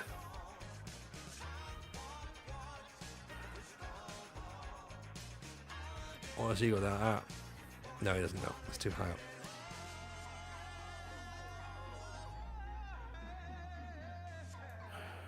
Do I put him there and just do it that way? Do we just go 4-2-4 and have it like as a ball winning midfielder? What do you want the right winger to do? What's his job? I want him to get up and create. To be honest, I don't need him as high up, really, because in my head I had visions of like the old Man United team with Beckham sort of here, not quite going up as much, and then like Neville going up around. So I've got that on the left hand side because he can cut inside here on his right foot. But I thought with this guy, he just gets forward, but he doesn't quite have the backup. You know, like when the Welsh lad was there with Dennis Irwin behind him. So he'd get up to the top to sort of like get involved. And he does with 8 assists and 7 goals. Can the left side player be an inverted winger? Inside forward, inverted winger, yes. Yes, they can. In either notch as well, to be honest. So we can make an inverted winger on support, cuts inside. Would you play him high? Because then again, you're leaving yourself a bit exposed, aren't you, really? Unless he starts there.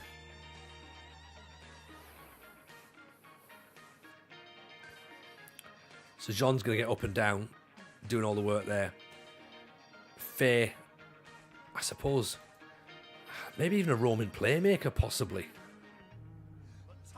And if he runs from his position. Decision making's good, composure's good, anticipation's decent. Off the ball's reasonable. He could roam, but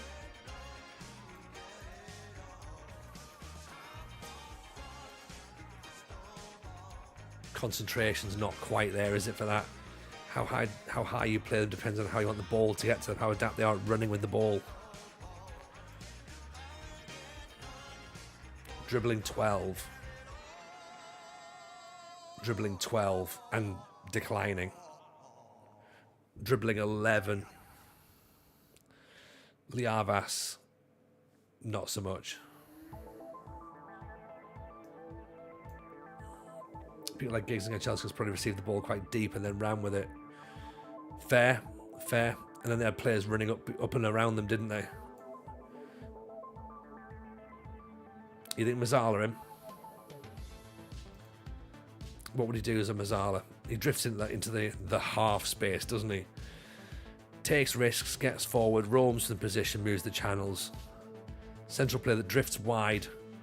Mazzala is essentially a central half winger who likes to do his defending slightly further up the field, although he does genuinely have less defensive responsibility. Saka receives the ball at the pitch a lot higher. Yeah. So if I have a Mazzala here then, on the left side, is he going to get in the way with Kounaritis? Do I need to have him? Does he still stay as an inverted winger? Aims to cut inside into the attacking third to open up space for overlapping fullbacks and to overload retreating defenders. Winger works best when the player's strongest foot is the opposite side to play on. On some support, he will cut diagonally across the defence to play the ball through the middle while overloading defenders. So theoretically, he'll run here. Faye will run there. And Jean will run there. Is that right? Is that right?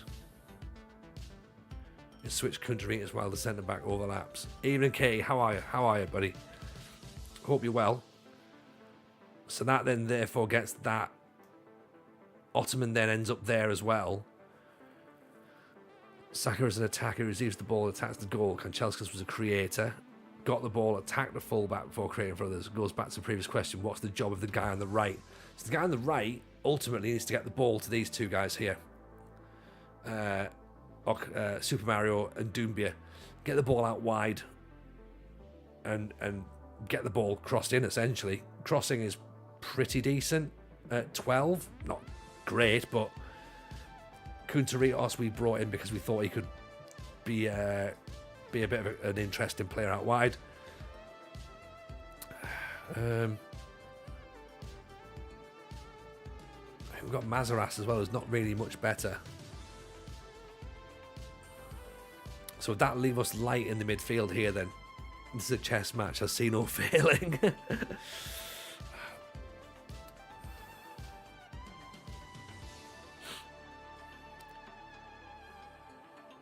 I kind of feel as though we need a friendly pretty quickly to work out if this is right. Because theoretically that would make sense, wouldn't it? Attack as a 3-2-5. Yeah?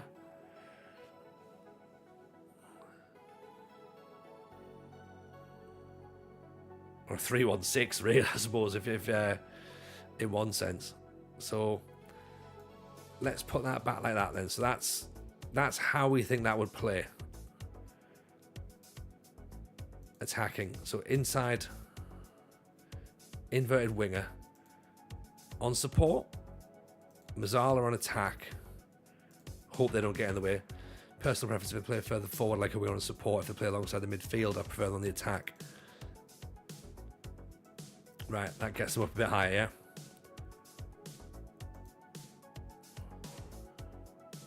When attacking duty, the inverted winger will generally run directly at the defence with the options of shooting, passing or crossing. Yes, I like that. Yeah. Move in there. Create the options. You know, someone behind. Bombing on. Crossing from the byline. Lots of attacking duties. Is that too many attacking duties? Or does Ottoman go there on support so that he can therefore hang back a little bit? Would that make sense? Am I overthinking this? Winger on attack. Inside forward on support. Inside forward on support. There we go. Comes inside. Again, not so much width though. Potentially. Playing very narrow. It's not quite how I like to play, is it? I like to get the ball out wide. Really. Winger on support. Super Mario. Target forward or pressing forward. What's Mazzala doing that the wing back isn't? I don't know. I don't really. Mazzala on support, maybe. Yeah. See, I'm going to be honest with you, and it's not going to surprise a lot of you. I don't tend to use a Mazzala, so I'm wondering: am I trying to just use a role I don't necessarily need? Am I better off just letting him be a playmaker, just giving him the ball, and it comes to him and say, right, do your thing. Like, he's got great passing, his vision's decent enough, he's got good work rate, his technique's good, his first touch is very good, he can shoot. Like, am I overthinking this a little bit? Am I just going, give him the ball, central midfielder, do your thing? Yeah. And the Arbas, ball winning midfielder at the back.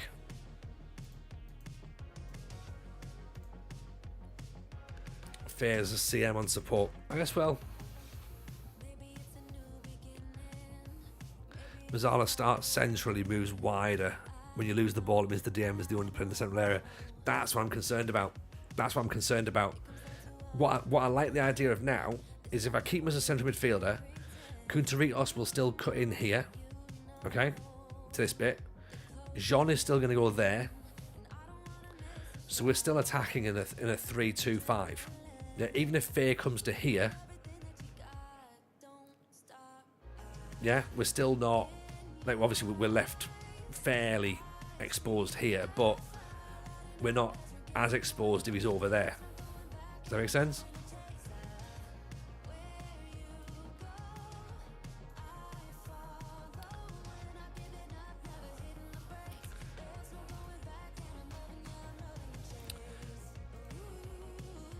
I feel like I'm definitely unsure about what I'm doing. I've not even looked at things like down the sides here with my overlaps on. Do I take my overlaps off? I think maybe take the wing play out, but look for the overlap still. I think we can run at the defence as well. Is the right back an inverted wing back? No, I hope not. No, he's just a standard wing back on defend.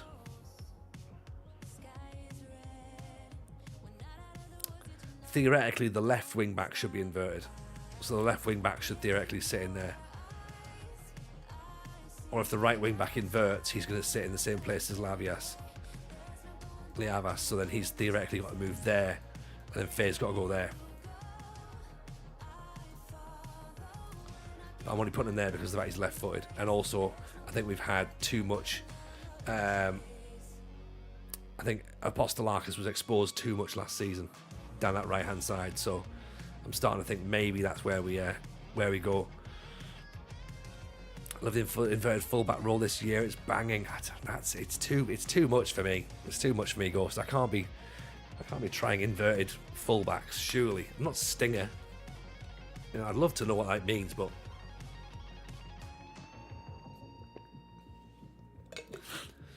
flat 4-4-2, winger on one, support on the other, wing backs on attack, support. Sean Dyche should be proud. I mean, this is still technically a 4-4-2, isn't it? Sigurd, that's the thing. Mazzala takes a wider space, exposes the opposition. I think Mazzala is a player whose basic centre will go wide. Faye's dribbling is low, but physical is strong. Must learn the trait of knocks the ball past opponents. I feel like he's a box-to-box midfielder. But I also feel like, is that maybe... Like, are we losing some of his powers? I mean, look at that. Everything's ticked. Bar tackling. Work rate, passing, long shots, decisions, first touch, dribbling, composure, aggression, anticipation. You know, I don't want to be swayed by stars here as to what you'd say he can do. But could Faye be box to box, keep the ball and protect? See? Yeah. See, that's literally my thought there. Make him the engine. I suppose the thing's going to come down to what do we look like when we're playing? Like, are we going to be on top of teams? Are we going to be on top of teams? Are we going to be like chasing the game or not? Is he? I suppose he's versatile enough to sort of rotate him around, isn't it? Use him as the same as support. It's a blank canvas. Get into the box. Yeah. Senegal's our jam. Yes. Build a nation Senegal. That's next. That's next season.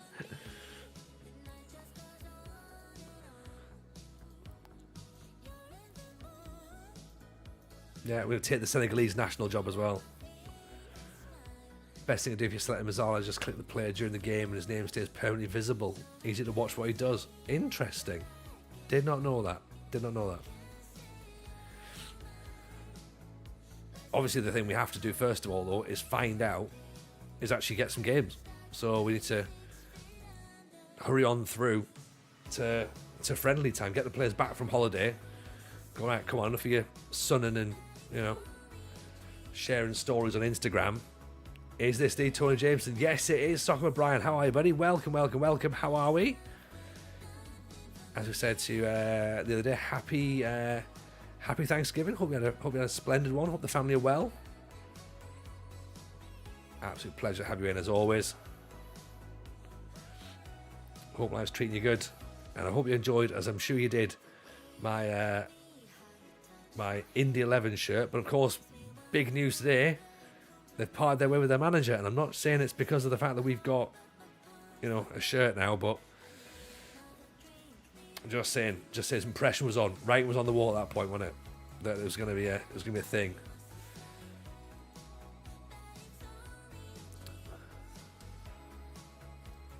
Performance analysis, Del Campo. Let's keep this going for a bit longer, shall we?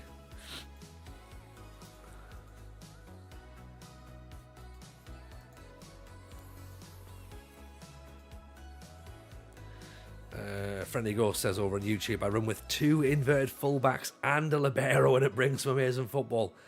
I mean, that sounds like the sort of thing that I would click. I'd be like, yeah, you know what, let's just click all positions and see what happens there. But I just can't. I can't do that, can I? I shouldn't be trusted with that sort of thing. Nazos Dabizas. Striker. Formerly of Panathinaikos. Get him on trial, shall we? Not that we've got the cash to do so.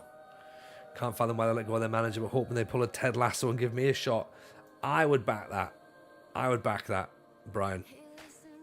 I would sign that motion right here, right now. If it's any consolation, TJ, I'm offering you advice whilst going through exactly the same nonsense and second guessing with my team on the other screen.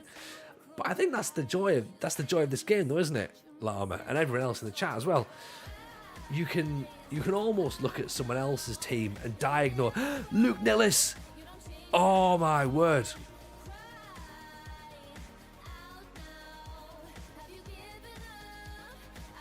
Luke Nillis is our set piece coach. Get in.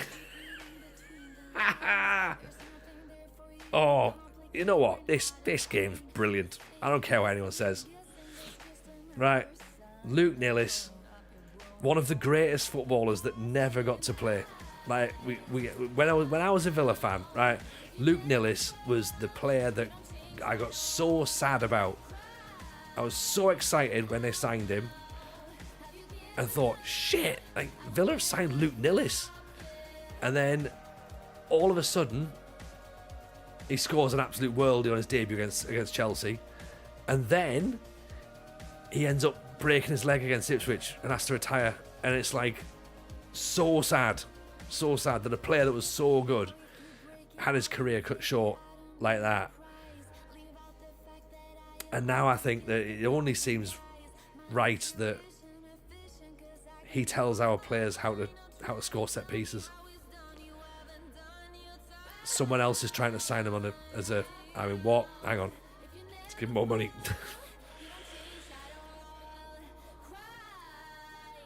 Someone else is trying to get him in, I think it was, wasn't it? Is someone else there? Oh no, it's us. Is it just us? I hope it is.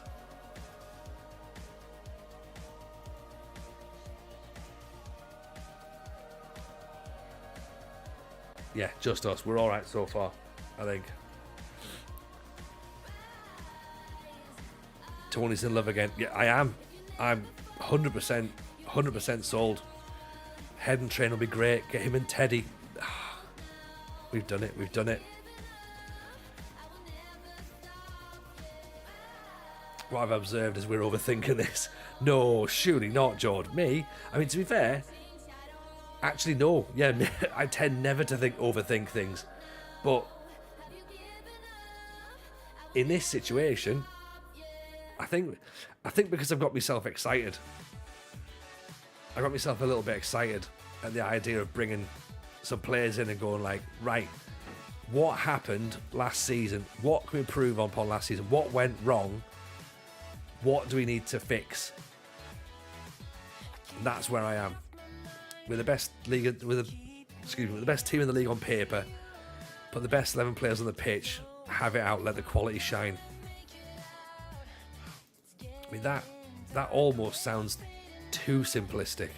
Do you know what I mean? That's worryingly so. Like, yeah, I'm concerned as to how simple that sounds. That's like, yeah, that sounds literally the most obvious thing to do. Like, let's just do that. Let's go out there, win all the games, and then worry about it later. Like,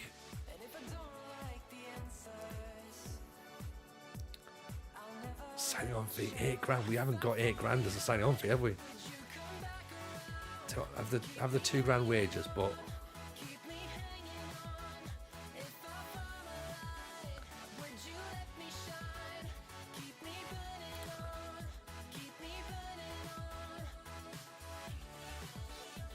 contract extension after promotion. I've got 7 attacking midfielders. Yes, we can play with centre backs.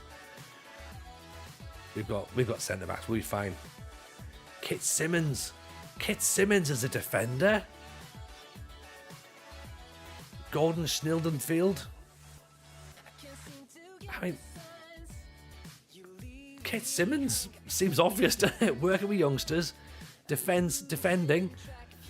He's formerly been at Sunderland, of course, when he was with Chris Coleman, who was at Larisa. This job is writing itself, isn't it? Like,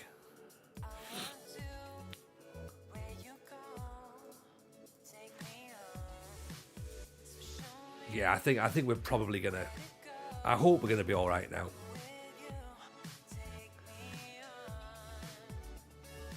I just want to say, I'm now setting myself up for disappointment when I watch the games. I'm gonna be like, oh God, what have we done now?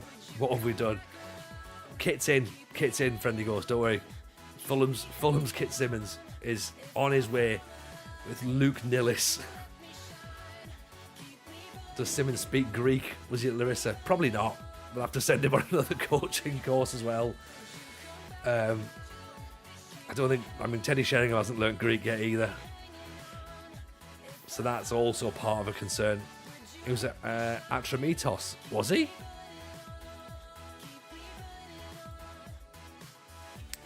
He was at Atramitos. He was the assistant manager. Scouting knowledge, Greek, extensive. Information, languages spoken, English and Welsh. He hasn't learned how to speak Greek, sadly. But football is a universal language, apparently. I've also just offered Luke Nillis the same job. Here he comes, Stan. Here we come. Get him in. I mean, yes, a Greek coach would have made so much more sense. But given the fact that we've got Senegalese players, maybe Greece isn't as necessary. Don't know. I'm really going out on a limb here. Get on that language course. Have a look at the staff now. Right, okay. Where do we go? Coaching. Where are we? Training. Coaches. Edit coach assignments. Defending is now done. Good. Defending is done.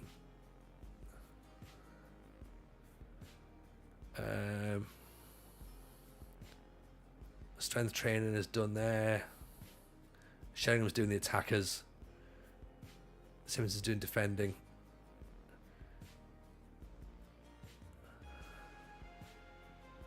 Luke Nillis is doing set pieces. Simmons only 8 for set pieces. Sheringham 5. Nillis 13.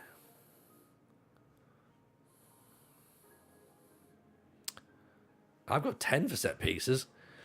As you mentioned, Stinger's current YouTube summary off from his stream offers a lot of stuff to learn in terms of tactics and rules. Can I recommend it? Oh, yeah, 100%. Stinger's brilliant. Stinger's so good. If actually, that's a really good point. Let's shout that out now, because he's as always, Stinger is doing exactly what I should be doing, really, with regards to cutting the stream up, getting it out there so that people can see it, and using it as that discussion point to be like, right, this is how we're currently doing things, this is what we're making, let's talk about where we're at with stuff. He's just great. Any llama, you know that.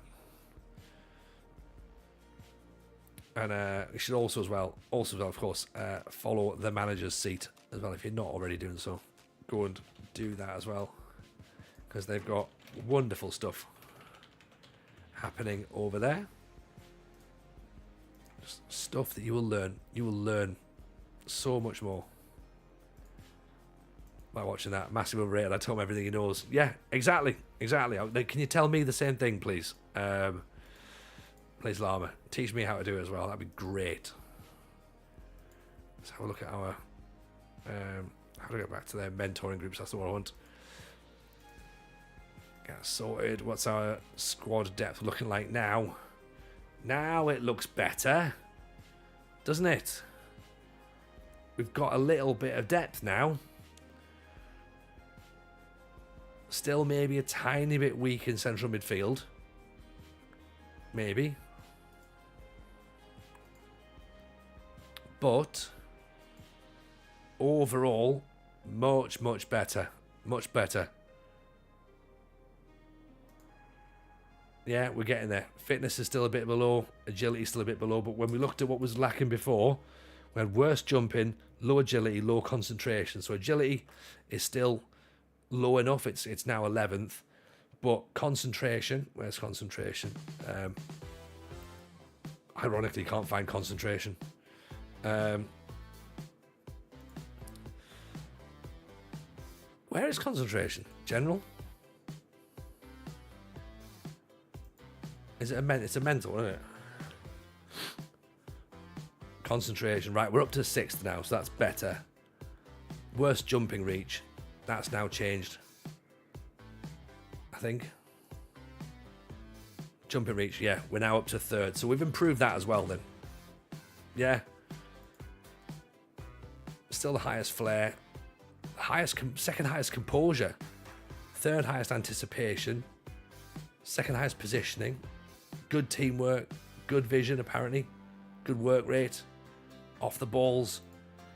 I mean, on paper we've now got a really good squad. Dribbling, finishing, first touch, heading, technique. This is going to be disappointing when we fuck this up, isn't it? Like, this is going to be catastrophic.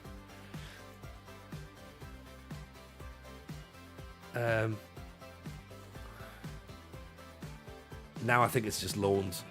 Now it's loan players. I think in terms of players in, we've done a right job there. We've done a right job.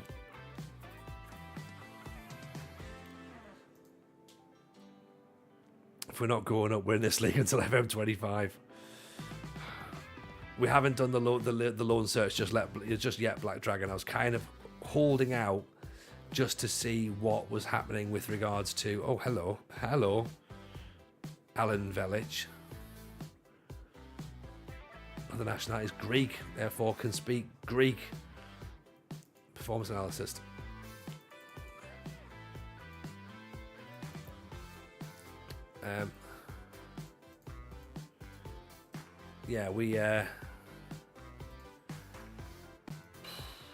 Yeah, let's absolute no wage loans, 100%. Leave them till like the last month of the window. See where we're looking in terms of like going into the season, and then from there start looking towards our transfer deadline signings and seeing if any of those players can come in, because like they're sort of going, hey, we've got no money. Let's just try and do it that way.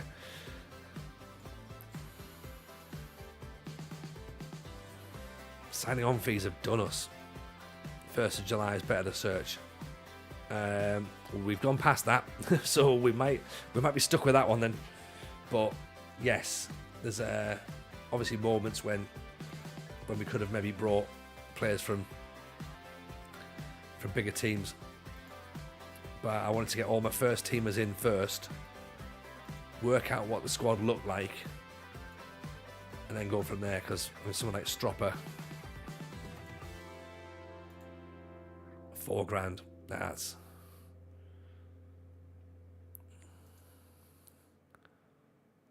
$3.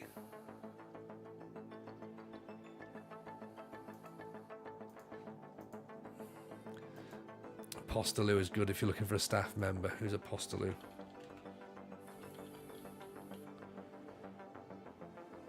Head of Youth Development. Not bad actually. Just keep him on the shortlist, shall we? Check buying 2 for free loans. That's something that's pretty good. Yeah. Well, we'll go back in for that Turkish lad. We'll go back in for him and see if we can get a deal there, because then that allows us a player out wide. I think if we now go for our loan players, so we want, obviously, essentially we just want sort of to cover all bases really. So wide players, left wing back, striker, and then midfielder. Essentially to replace Faye if he ends up getting a knock or gets injured or suspended or whatever.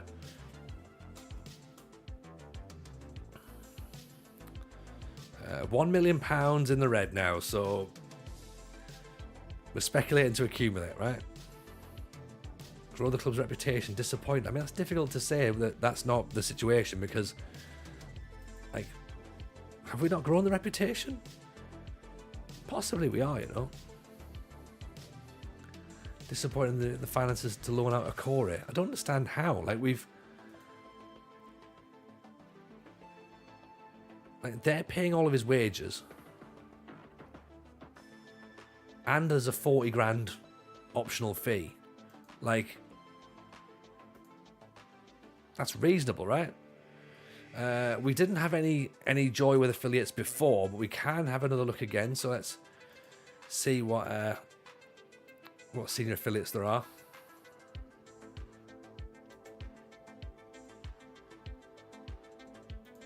See if we can get a senior affiliate in. I don't really like doing senior affiliates, but I guess if we're doing a building nation, I suppose if we're not going to do the loan farm, then it seems like a reasonable idea, doesn't it?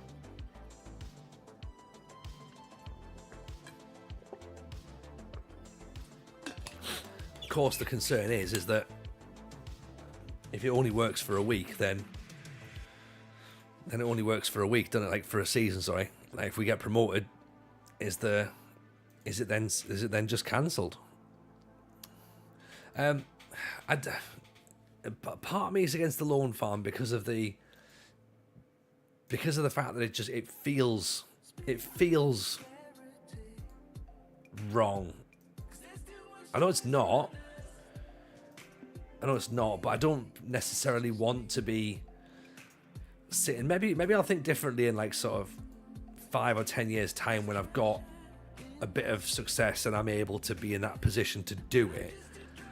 In my head, I'd like to be in the position where I can sort of, like, buy players for slightly overinflated prices, sell players for slightly under, and do it that way.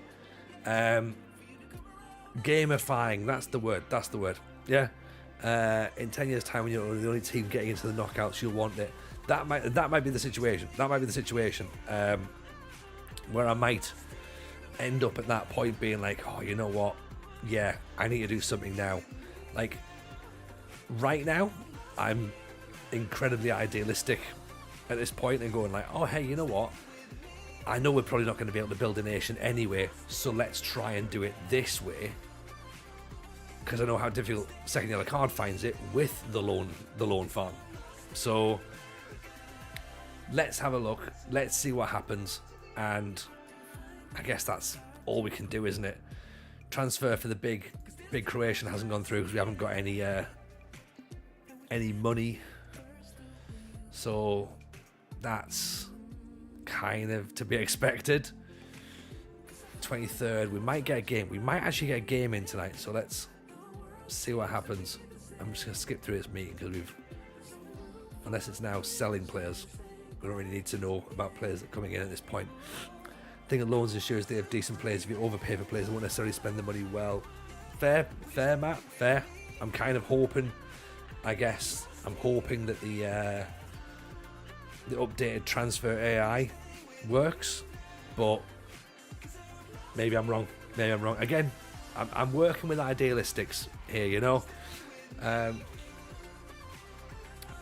club have agreed in principle to forming links, but after extensive search, they are unable to find a suitable club to link with. So there we go. That avenue, unfortunately, can't be done. So fine, we'll just nudge on along. I've already loaded in the pre-season training, by the way, for us, so I'm not neglecting that at this point. I am just getting us through now to these friendlies. We can actually play a match tonight and see how we get on, then we can go from there. Second on the card is all the loan farm stuff off stream at the start of the window. It's the only way to get it to work properly. You need the other teams to have better players. Yeah. No, I understand all that. Thanos Pestos, proud owner of a 6-minute career at Fulham. Try and get Aldricus on loan. Maybe, actually. That's not a bad shout, Ghost. Maybe. I mean, also as well, the other bit, did our board even lift the phone? I don't think so. The other bit as well that I don't do, that I know that other people probably do, is I don't do anything offline. Like, you see everything. You see literally everything. And whether that's a good thing or a bad thing, I don't know. Do you want to see everything? On stream, obviously. So, Aldrich has got a broken foot, so we're not getting him in. Balotelli won't come on loan for free, so that's not a possibility. We need to get in a winning position with some money behind us before we do anything like loan farming. Yeah, exactly. We're nowhere near doing anything like that at this point. Like, maybe we have to have a plan lined up for that moment, but at this point, we're not even out of the second division yet. So we're maybe a little bit ahead of ourselves at this moment in time, and it's good that we're thinking like that. Do you know what I mean? It's good that we're thinking like that. But let's small steps first, yeah. And then we go from there. And if it looks like we have to do some loan farming, we'll do some loan farming. If it looks like we're actually managing to work it without that, then great. We haven't got a clue. We haven't got a clue how this is going to work. You know, the plan right now should be to snag any high-rated players to potentially sell on. Yeah, 100%. Like, look now at the squad, okay? Let's just look at the tactics here. Doumbia, Faye, and Dieng. That is our current plan right now. Those players have come in. They've cost us nothing. We can probably sell them. That has to be the plan, okay? And we then reinvest the money. That's got to be the way of doing it. If we can hold those players and they can stay with us, then great. If not, not a problem. But for us, it's got to be a case of, can we get those players? Can we, find these little gems and go from there? Ivory Coast, ACES, the Roses. Let's have a little look, actually.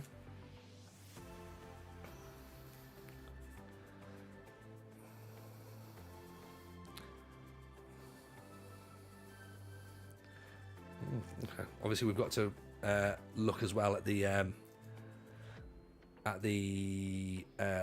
EU requirements as well, by the way. Ecuador's decent, as is Uruguay. We know that as well. Aquino, we've got 5 non-EU players now. 22-person squad.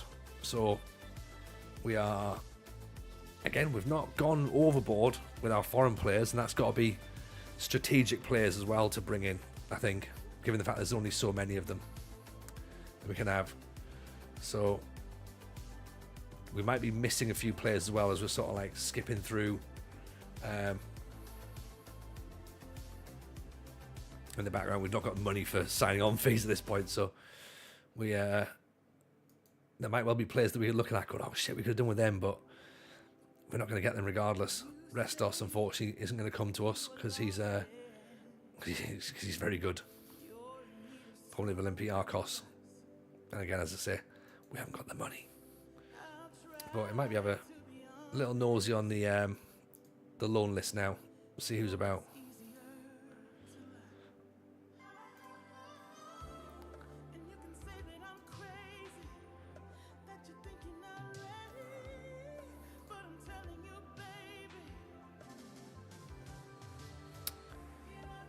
These just players that are unattached.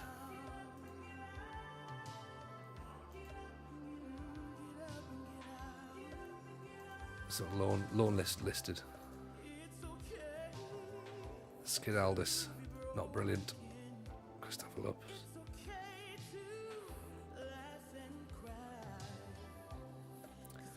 Maybe Zelina or Slovakia. Instead of loan from Nicolas, that's Mrs. J. She fancies managing a team in Greece and take over. That's not a bad idea, actually. Yeah, we could do it that way. Me and Mrs. J could go and do battle. We could be the new Omega Luke and Omega Dad. Yeah, it'd be brilliant. Although Mrs. J would build Greece quicker than I would, and of course you'd all be like, "Yeah, we knew."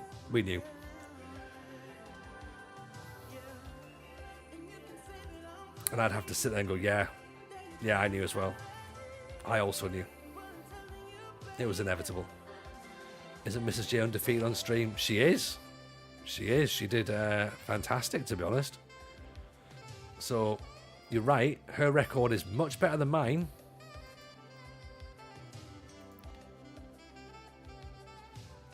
So, thing is though, she'd then come in under pressure. All right, no wages for the for Demichan. Excellent. What about Asbjørnsen? No wages as well.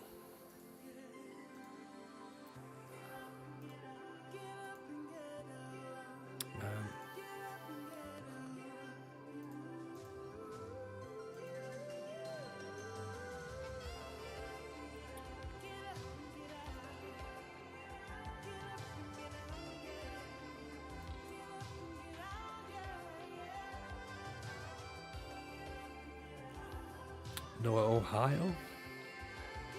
Oh, he's quick. Determined. Not got much work rate. 5 and 6. Former Man United player. Anyone know much about this guy? Bilal Mazar.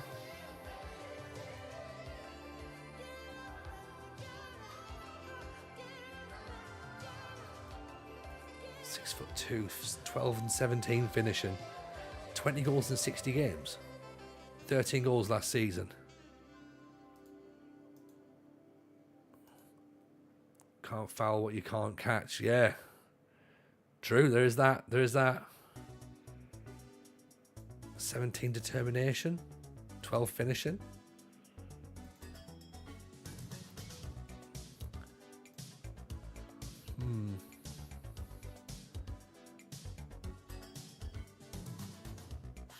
Okay, we're still waiting for striking options.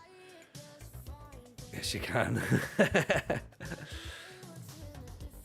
There's definitely ways around it. The dark arts. Christopoulos. Let's have a... No, is he 45 quid a week? Let's see if we can do it without it, shall we? He's on our list, so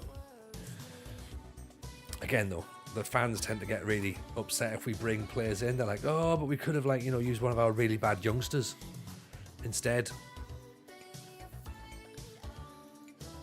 Which, to be fair, I sort of understand them a little bit. You start fouling your opponent if you're still in their own first half, in their own half. It's fair. Okay then, everyone, here we go. First match of the pre-season. We're up against Piraeus. Playing wide, passing the space, looking for the overlap. Wing play. Now, wing play might not be the way that we stick going forward, but that's how we're going to start. We're also already lacking Jean, so we'll put Delijanidis in. Right, let's see, shall we? Let's see. See what pre-season can do for us. Then we need to learn how to do set pieces. Now we've got Luke Nillis there as well.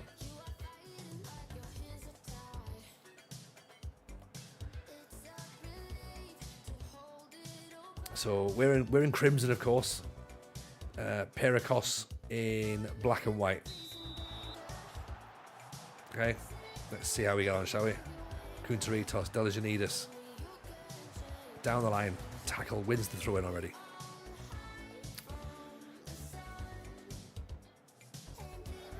inside Delijanidis. Salou, penalty. Wins a penalty after 40 seconds. In the box, sells in the dummy. Gets brought down. I know it's a friendly, but he's already managed to help us.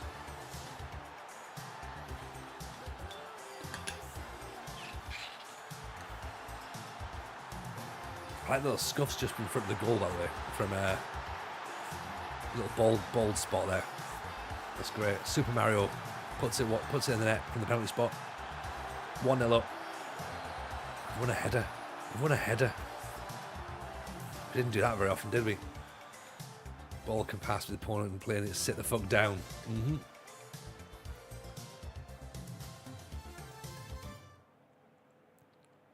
Right, oh, there we go. Kunteritas intercepts it. Back to Delijanidis. Floats it in. Oh, ball's deflected. Cleared away. Out for a corner.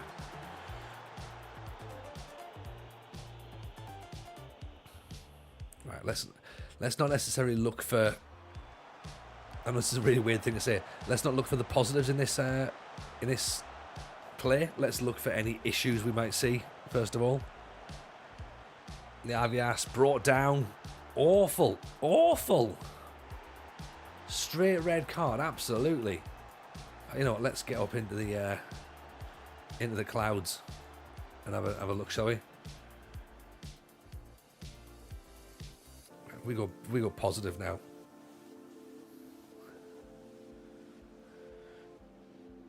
We should be able to see a bit more of the play, I reckon. Ottoman swings it in. Doumbia picks it up. Smashes it over the top. Yeah, we've obviously gone higher up so we can see more of the pitch, by the way, to see player patterns and player movements. Ottoman got to Manidis. Salou over the top. Always seek for potential mistakes. I shouldn't really, but no, there'll be enough. There'll be enough. We take the manager as an obvious mistake, right? Apostolakis out to Delijanidis. Okay, in channels. Super Mario runs it back inside for Kunteritas. Blocked. Doumbia goes for it. Salou has a go. He likes to shoot from distance, but he's not hit the target yet. Apostolakis, Doumbia. Ball's floated in. Kunteritas heads it over the top. Shooting train is what we need. Oh, Salou again, nearly with an effort there. Little cheeky free kick. Ball's played in. Dieng goes for the header.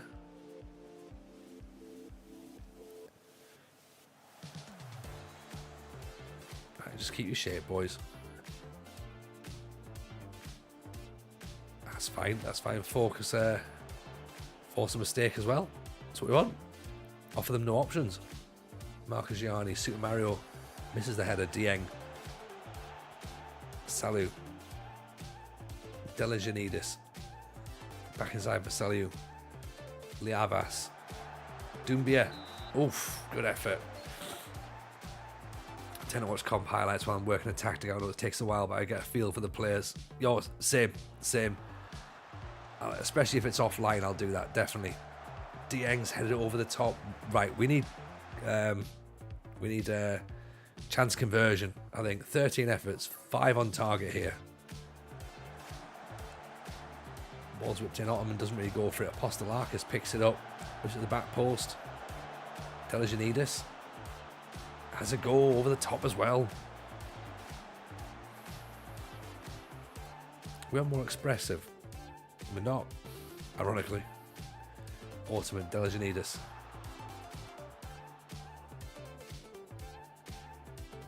Takes it to the byline. Dieng. Salou over the top into the car park. Has this field view always been available? Yeah. On the last couple of games, definitely, Jalex. Yeah. It just allows you to, when you're doing new tactics, it allows you to have a bit of an overview as to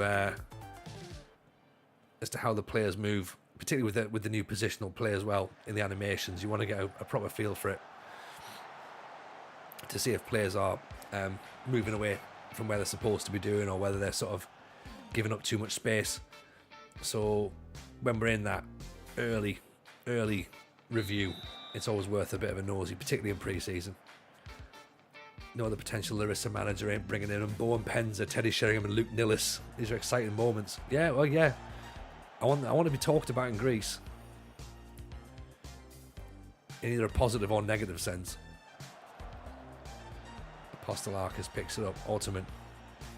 Gotsamanidis. Ottoman. Liavas. Salute. Super Mario Delijanidis. Cut it back. That'll do. That'll do. Own goal. Force the mistake. Nice and early. Yeah, this is what the complete wingback does as well. Gets forward, cuts in to gets to the byline as well, then cuts it back across. So you want that, really get forward. Gillexi with the follow, appreciate that. Very kind, thank you for that. Ottoman's free kick. Doumbia, what's it wide? Shadow of the pole isn't moving. Well, yeah, I don't know if the sun changes. I'm not entirely sure if they've programmed that in, but stick it on the stick it on a list to Miles if you want. Super Mario whips it into the back post. Ottoman, Apostolarkis, back post. We're so good. The opposition hates us and scores the goals instead. Yeah, I mean, to be fair, I'm concerned about the fact that we're up against 10 men. We're only 2-0 up. I know it's early doors, so we've not really been looking to throw everything at them, but another goal would have been nice. Selu gives the ball away in midfield. So that's the first mistake we've seen from him. Ball's played in, blocked. Oof.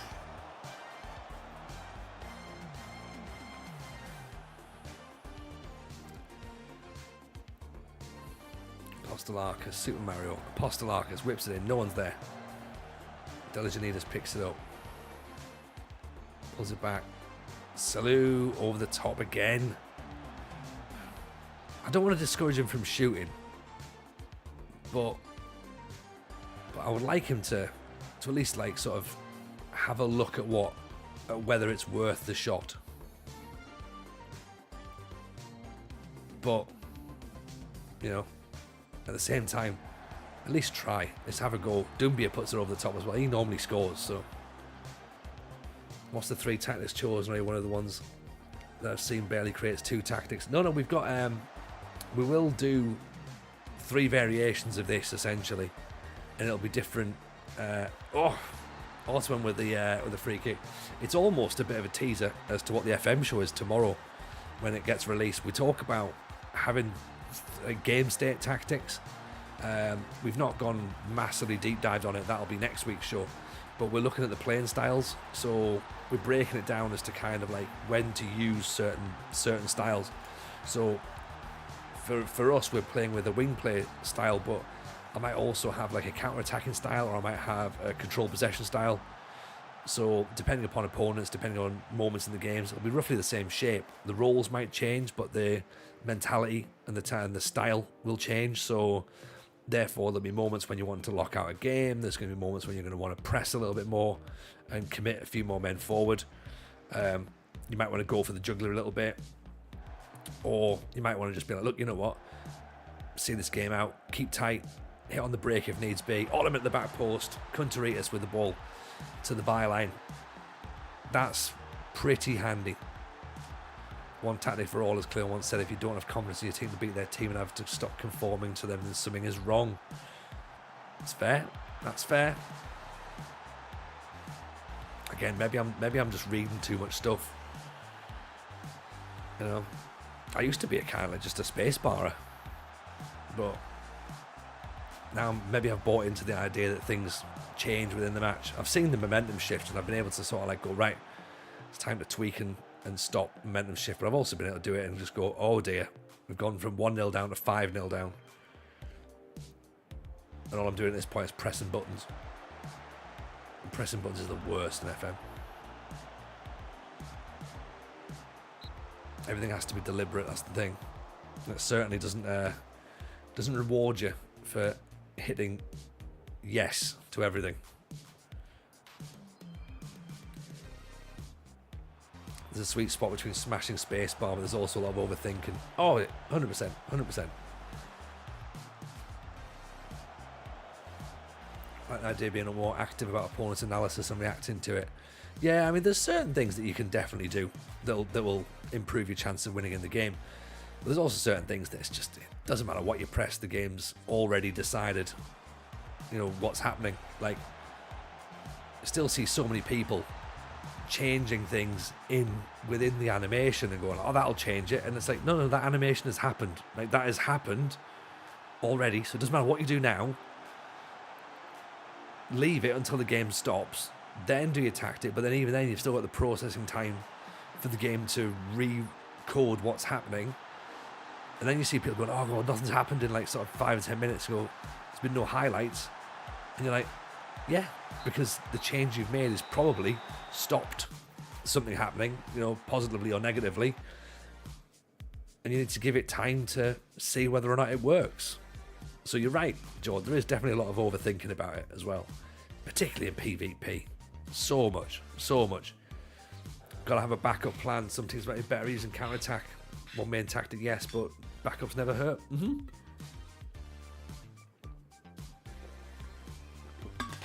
Oh yeah, absolutely. One size doesn't necessarily fit all. Your idea might be pretty handy and go, yes, that's how we're going to play. But do they same shape, same roles, but are you going to be pushing on? Maybe. Are you going to be a bit more defensive? Maybe. Like, there's always different ways around it.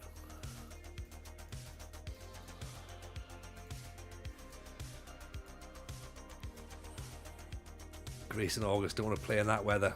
No, not me either. I barely even want to manage in that weather, to be honest. It's far too hot for me on the sidelines. I've got me I've got my suit on, but I've actually got my top off, really. So there's that. Training camp still going on. Everyone's having a great time. Training camp. We've gone to Greece for the training. Oh wait, no, we're in Greece, aren't we? Yeah. Jonathan Asp Jensen could be coming in. 45 quid a week. Go on. Why not? Apostolis Christopoulos. 6'1". Finishing, composure, acceleration, pace. 45 quid a week. Surely. Emre Can, let's put him on a.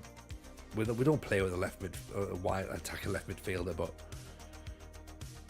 let's just try it. Okay, same players, same style. We started on balance, so it's going to be interesting to see how we play a full team of 11 men with balanced. Maybe we do have to go more attacking. Maybe we do have to go positive this season. I guess if we're favourites, then maybe. Kunteritos, Delijanidis, Dieng. No massive concerns from the previous match. I know Salou gave the ball away once. Loads of wasteful shooting. Still with 4-0, of course, but Salou, Delijanidis. Can't quite get the ball across for Doumbia.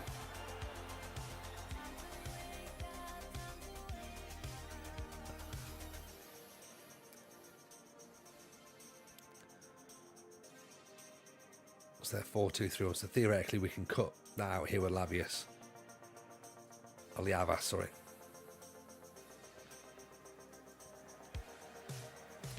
Ball's playing, Ottoman's chasing after it, wins it. Down the line, gives it away. Oh, I won it back. Super Mario has a chance. Let's pull back in a little bit more, shall we? Do you want to move in a bit more? Are we alright with that? I've got my glasses on, so I'm alright. Kunteritos rolls the defender. Go on, son. Over the top. Nice idea, though, to roll the defender on the halfway line. Ottoman whips it in. Mario at the back post. Nods it over there. Main tactics of positive 4-2-3-1, says Jogger Benito. Wide counter-attack. Sorry, so 4-2-3-1 wide, counter-attack 4-3-3 wide, and then attack and put the boot in your throat until you see bubbles come out of the opposition eyes. Yeah, I can see that working.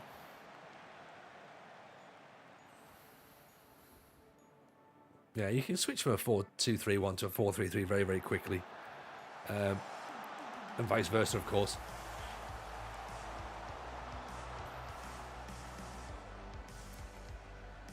Again, as long as you've got the players that are versatile, then that's the thing, isn't it? Because it's when you sort of like move things around and players are like, you need to make wholesale changes for another tactic to work. That's when it's like you lack that tactical familiarity, the fluidity. You need players who are going to be in form. So you make those changes during a match. If you then have to make the same player adjustments as well, it can be quite off-putting. Salou wins the ball in, charges through. Doumbia over the top. So nine shots, 2 on target, XG of less than 1 still.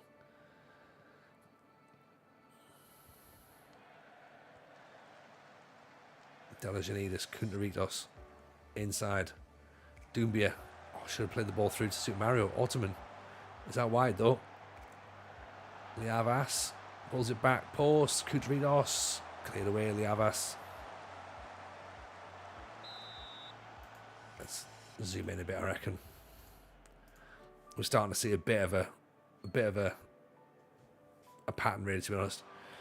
I think doing with that with roles rather than formation is pretty cool. Yeah, because if you can get sort of the same sort of players and the same sort of tactics, but as we were saying there, like, you know, we could have Salou as a Mazzala or as a central midfielder on attack. He's going to do different roles, do different things, but he'll stay within the same shape. So, you know, you don't necessarily change the way that you play overall, but yeah, one role could change things massively. The heart wants what the heart wants. It does, Jogger. And sometimes it is just 4-4-2 direct counter-attack. That's what the heart wants. Kunteritis. That for me is sexy football. That's Jogger Benito. It's giving the ball away, sadly. I have an irrational fear of a 4-3-3, says George. Really? I love a 4-3-3. I'm quite impressed with it. I like how it works. Ottoman goes deep. Doumbia taps it in. That'll do. Always a ball-winning midfielder. AP and an AF. See, I like a pressing forward.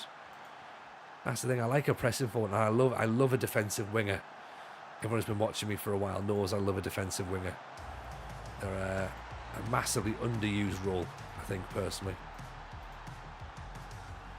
But when they're used right, they're so much fun. And I'm not saying I use them right all the time, by the way, but I have had success with them, and I have seen the benefits of a defensive winger. But my word, you need a very, very specific player to be able to play that role properly.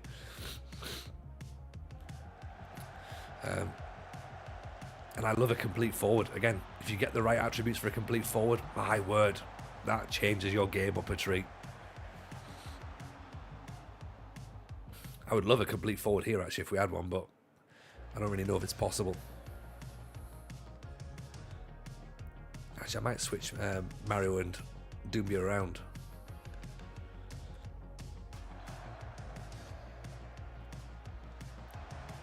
Kunteritos inside, touch back, Delajanidis. Oh, could have been a beautiful goal. Beautiful goal that would have been. How he missed Big Chris. Oh, I know. Like, how good was he? Imagine Big Chris and this Larisa team. It'd be unfair, wouldn't it? Just give him the Ballon d'Or now. That's what we'd do. And he'd deserve it as well.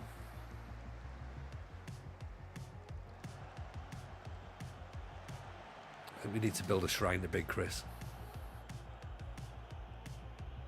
Liavas inside. Doumbia. Charges on. Pulls it back. Ottoman. Salou! Yes! Our boy's finally got his first goal. I know it's only a friendly, but still, he does what we want. Watch him here. Watch him here. Bottom of the picture. Pause that up there. How many players we got in the box? 1, 2, 3, 4, 5, 6 out of the 7. Technically further forward. That's what we want. Get him in doing the business.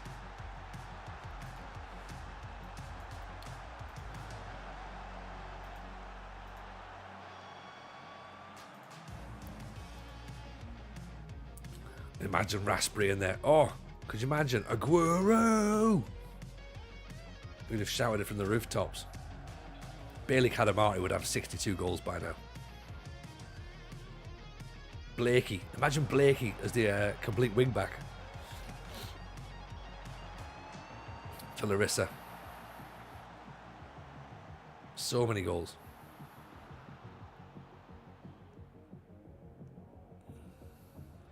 All the assists in the world. DJ Pedro. Learning Greek. Great ball. Super Mario. Oh. Just puts it wide. Even Paley. I mean, Paul Ward might have scored a goal by now, right? It's so bright, even Paul Ward wouldn't be able to see the goal. Oh, poor Paul Ward.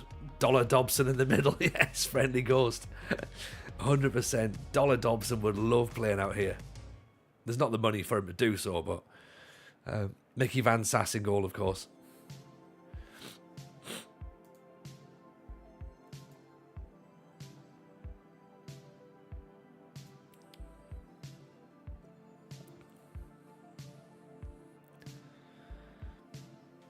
So 2-0 then against Ethnikos. Liavas out to Ottoman. Apostolakis. Salou. Goes for it. Blocked out. Corner.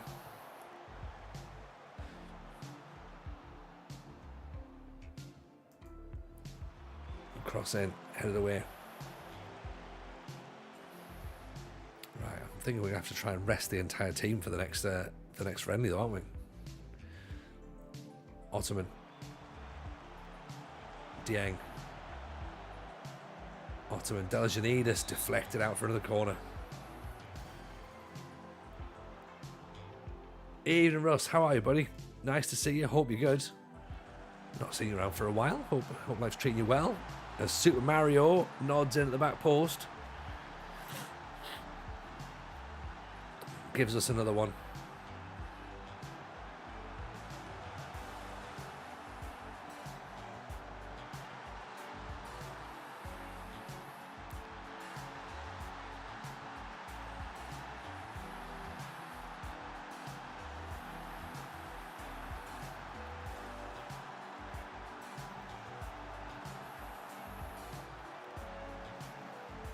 Clear it away. This has been a reasonable enough performance, hasn't it?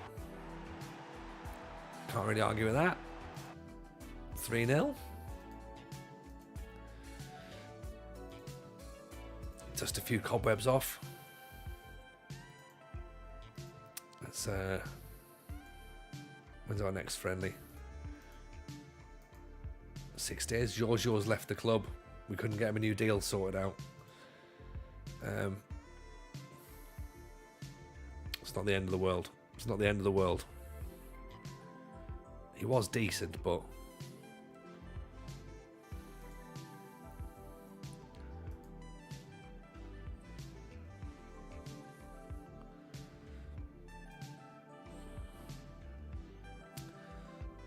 not doing much these days, mainly watching people on TikTok. Oh mate. Yeah. TikTok. I've put a video on TikTok. That's about as far as I've got with it. I haven't streamed on TikTok yet. That's far too confusing for me. Can be done apparently, but I don't know. I don't think I'm the guy to be doing that. Jonathan Asp Jensen can come in on loan, no wages. Christopoulos is coming on loan as well.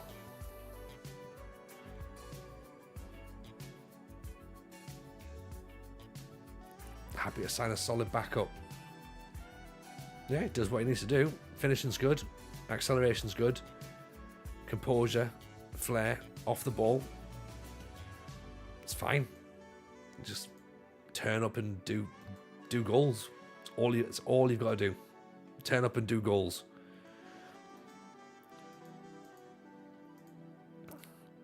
Yeah, I think Asp Jensen's going to be a good one, or at least it has the potential to be, doesn't it? That's not bad, is it? That's not bad. There's our cover for if Fi's injured. Let's add him to the bench. Christopoulos is on there as well.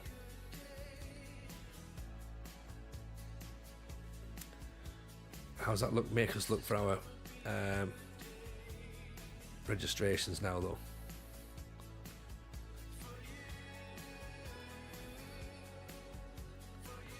Still only 5? Okay, good.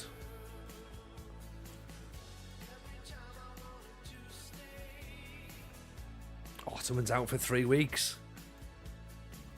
Oh dear. Demochan has come in as well. Again, no wages.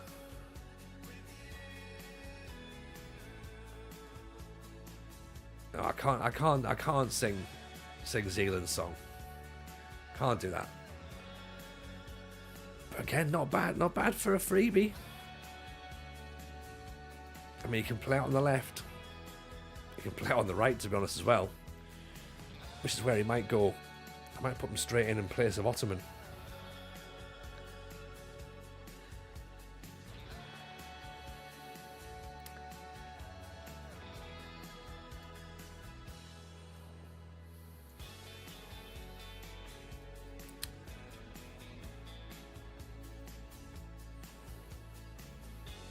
Yeah, do that. That looks alright.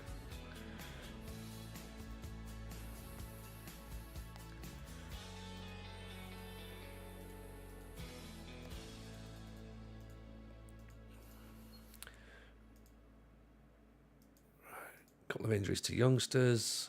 Let's play this one more match and then we'll raid off, I reckon.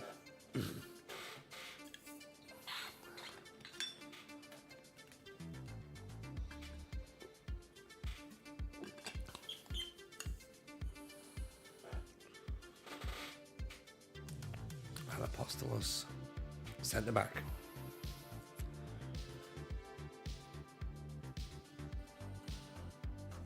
£475.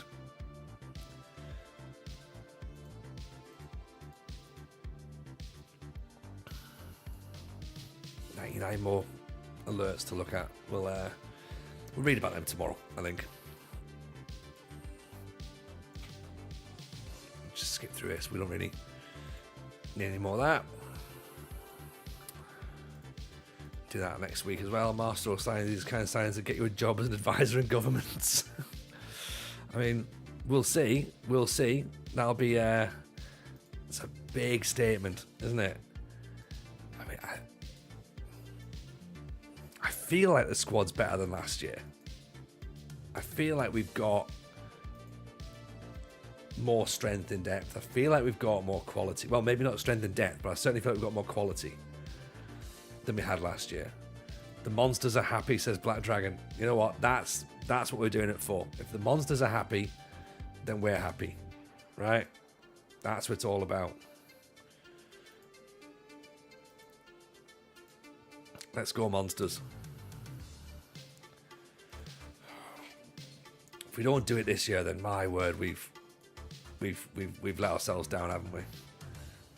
squad is better, no question. Is there any area that we're not better? Like, maybe we haven't obviously got another left back in. How much over budget are we? I think we're actually just about on budget, Nige. Believe it or not. I don't think we're over now. In a weird way. If we are, well, it's minimal. So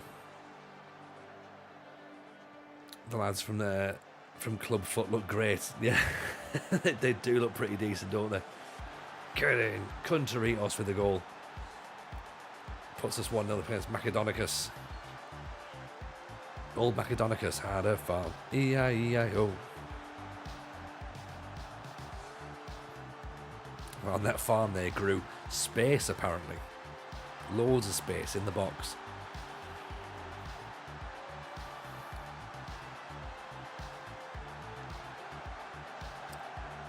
So yeah, so the plan seems to be buy good young African talent and make them Greek, essentially. So how long before they get Greek passports? 5 years? Kunteritis down the line. Salou over the top, left back and DM. That's reasonable, actually. Yeah, we probably are. That's fair to say that we haven't improved DM as well. I'd forgotten about that. If anything, we've weakened it because we let Plegas go, didn't we? Good ball. Doumbia. Offside. Queen of Thessaly, the Queen of the Lowlands, is feeling the Super League vibes. Yeah, get her on the blower. Come on, get her on the phone. Get her come to the Larisa Stadium and hang out with the monsters. Have a great time. Liavas over the top. I need to get when you get some pyro going on in the stands. I'll get the anthem played as well for the end of the season when we lift the title. We can play it as I'm sacked halfway through the season. But things have gone terribly. Doumbia inside. Salou, that's what you need him to do. Get in the box late, ride the tackles. This is great movement. Doumbia, Super Mario, look at him. Oh, little Salou Faye.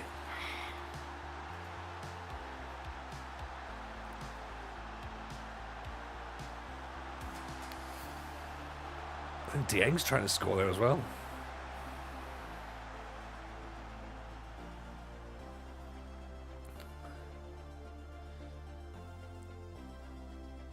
Kunteritos is going to whip it in.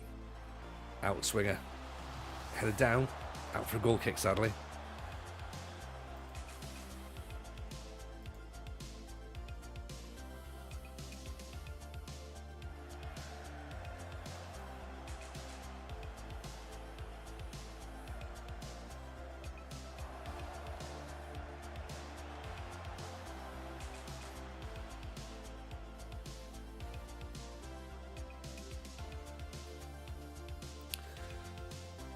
This is fine. This is what we want. Just keep it ticking over. Create the chances. Score the goals. Decent football. Hopefully. I'm not going to say what else we need until the final whistle goes.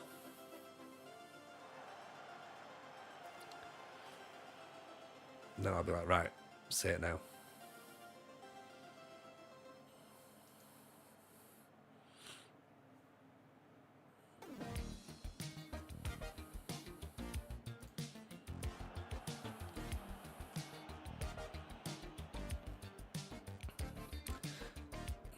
What we think, and then are we happy enough with this?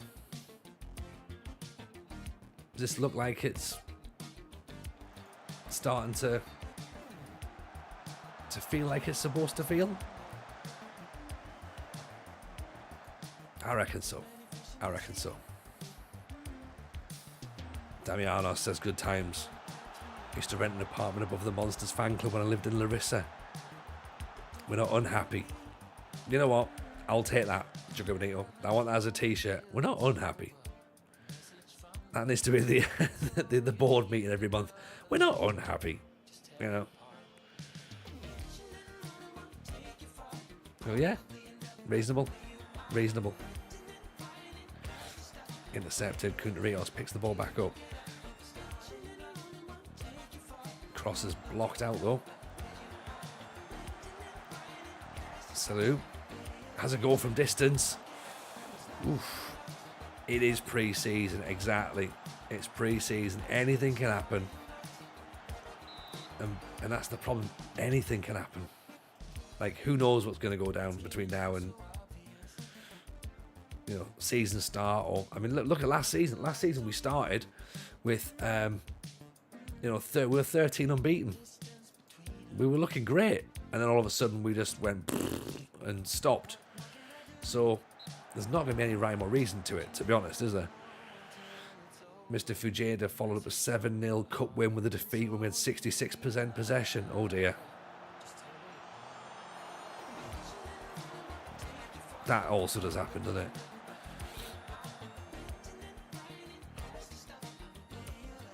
Salou's free kick blocked.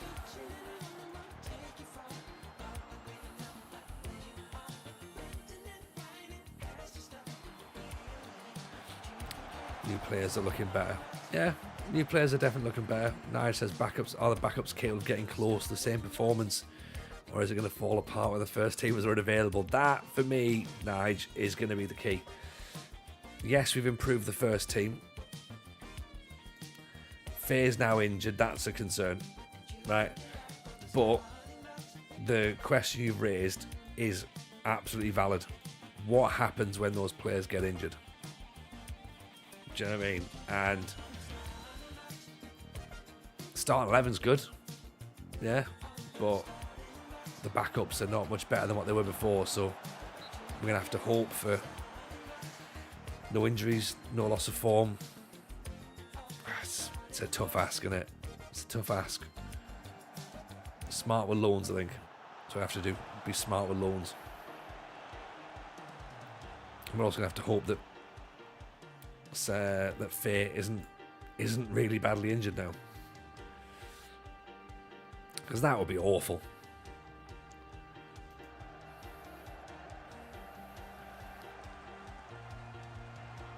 But it would also be really, really accurate. Like, yeah, we figured that was going to happen.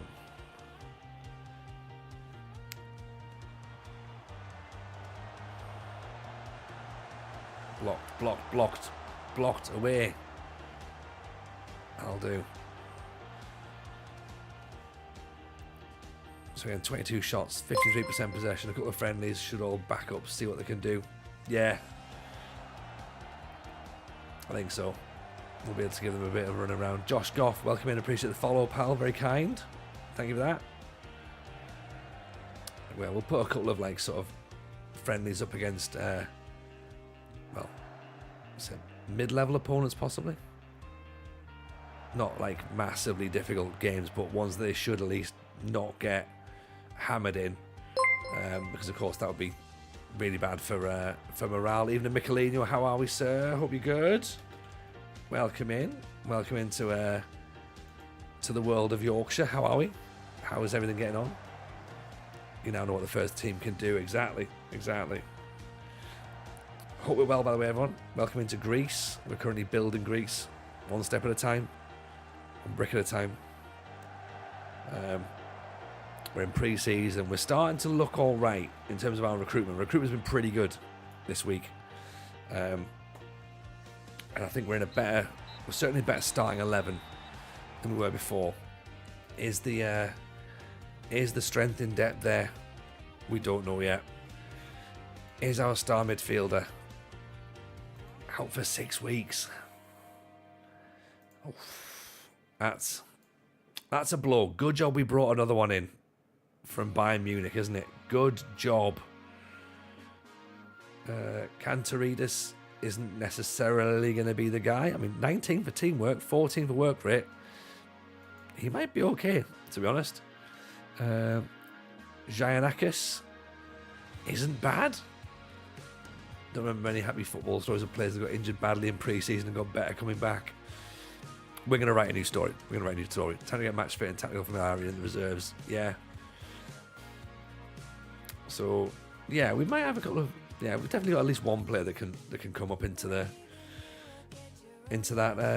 setup. Ninacast, not necessarily good enough, I don't think. But, yeah, I think we've got a bit of... What's the phrase? I'm not unhappy. I'm not unhappy. Yeah, that's the phrase. And I think that's definitely the right phrase. Right, youngsters get promoted up. Let's have a little nosy at them, shall we?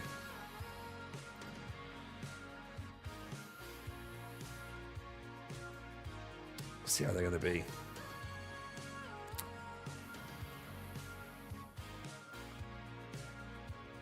And again, worst case scenario, bring some more players in on loans, isn't it? Other teams aren't better. They'll have injuries as well. That is true. That is true. That is definitely true. But relying on teams to not be better than us is not necessarily the best tactic, I don't think. But it's also not the worst tactic either. Issue as well we've got, of course, for everyone who's just come in, is that we're expected to storm the league. It's now 11-10. It was 7-5. Dieng, Faye, Doumbia, all in the team of the season, the dream team. Yeah, they are, aren't they? They really are. The star player, Maodo Dieng, little young Senegalese central defender, running around, doing his own little thing, having a great time. Salou Faye, I think, is probably going to be one of the stars of the league, I hope. If we don't have a sugar daddy, I'll take crappier opposition as the next best thing. Yeah, that works for us. Doumbia is now up to nearly 3 million quid for his valuation. Finances, by the way, Nigel, you were asking earlier. We're under. We are under.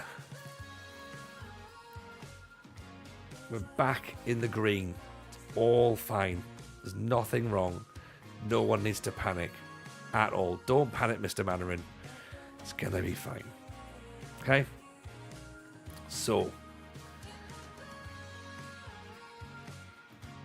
terribly sorry, by the way, to everyone who's coming from Michelino's raid, because I'm finished now for the evening. Yeah, I'm not in tomorrow because I'm gigging tomorrow night, so we might come back Thursday. We'll definitely be back Friday.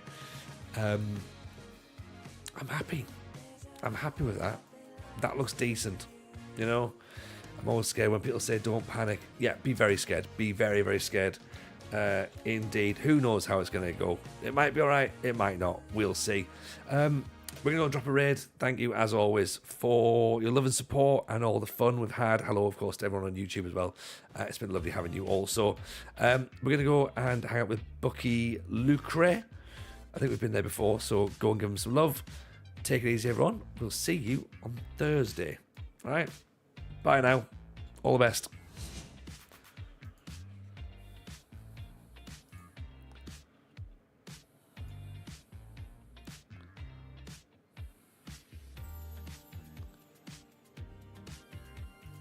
Oh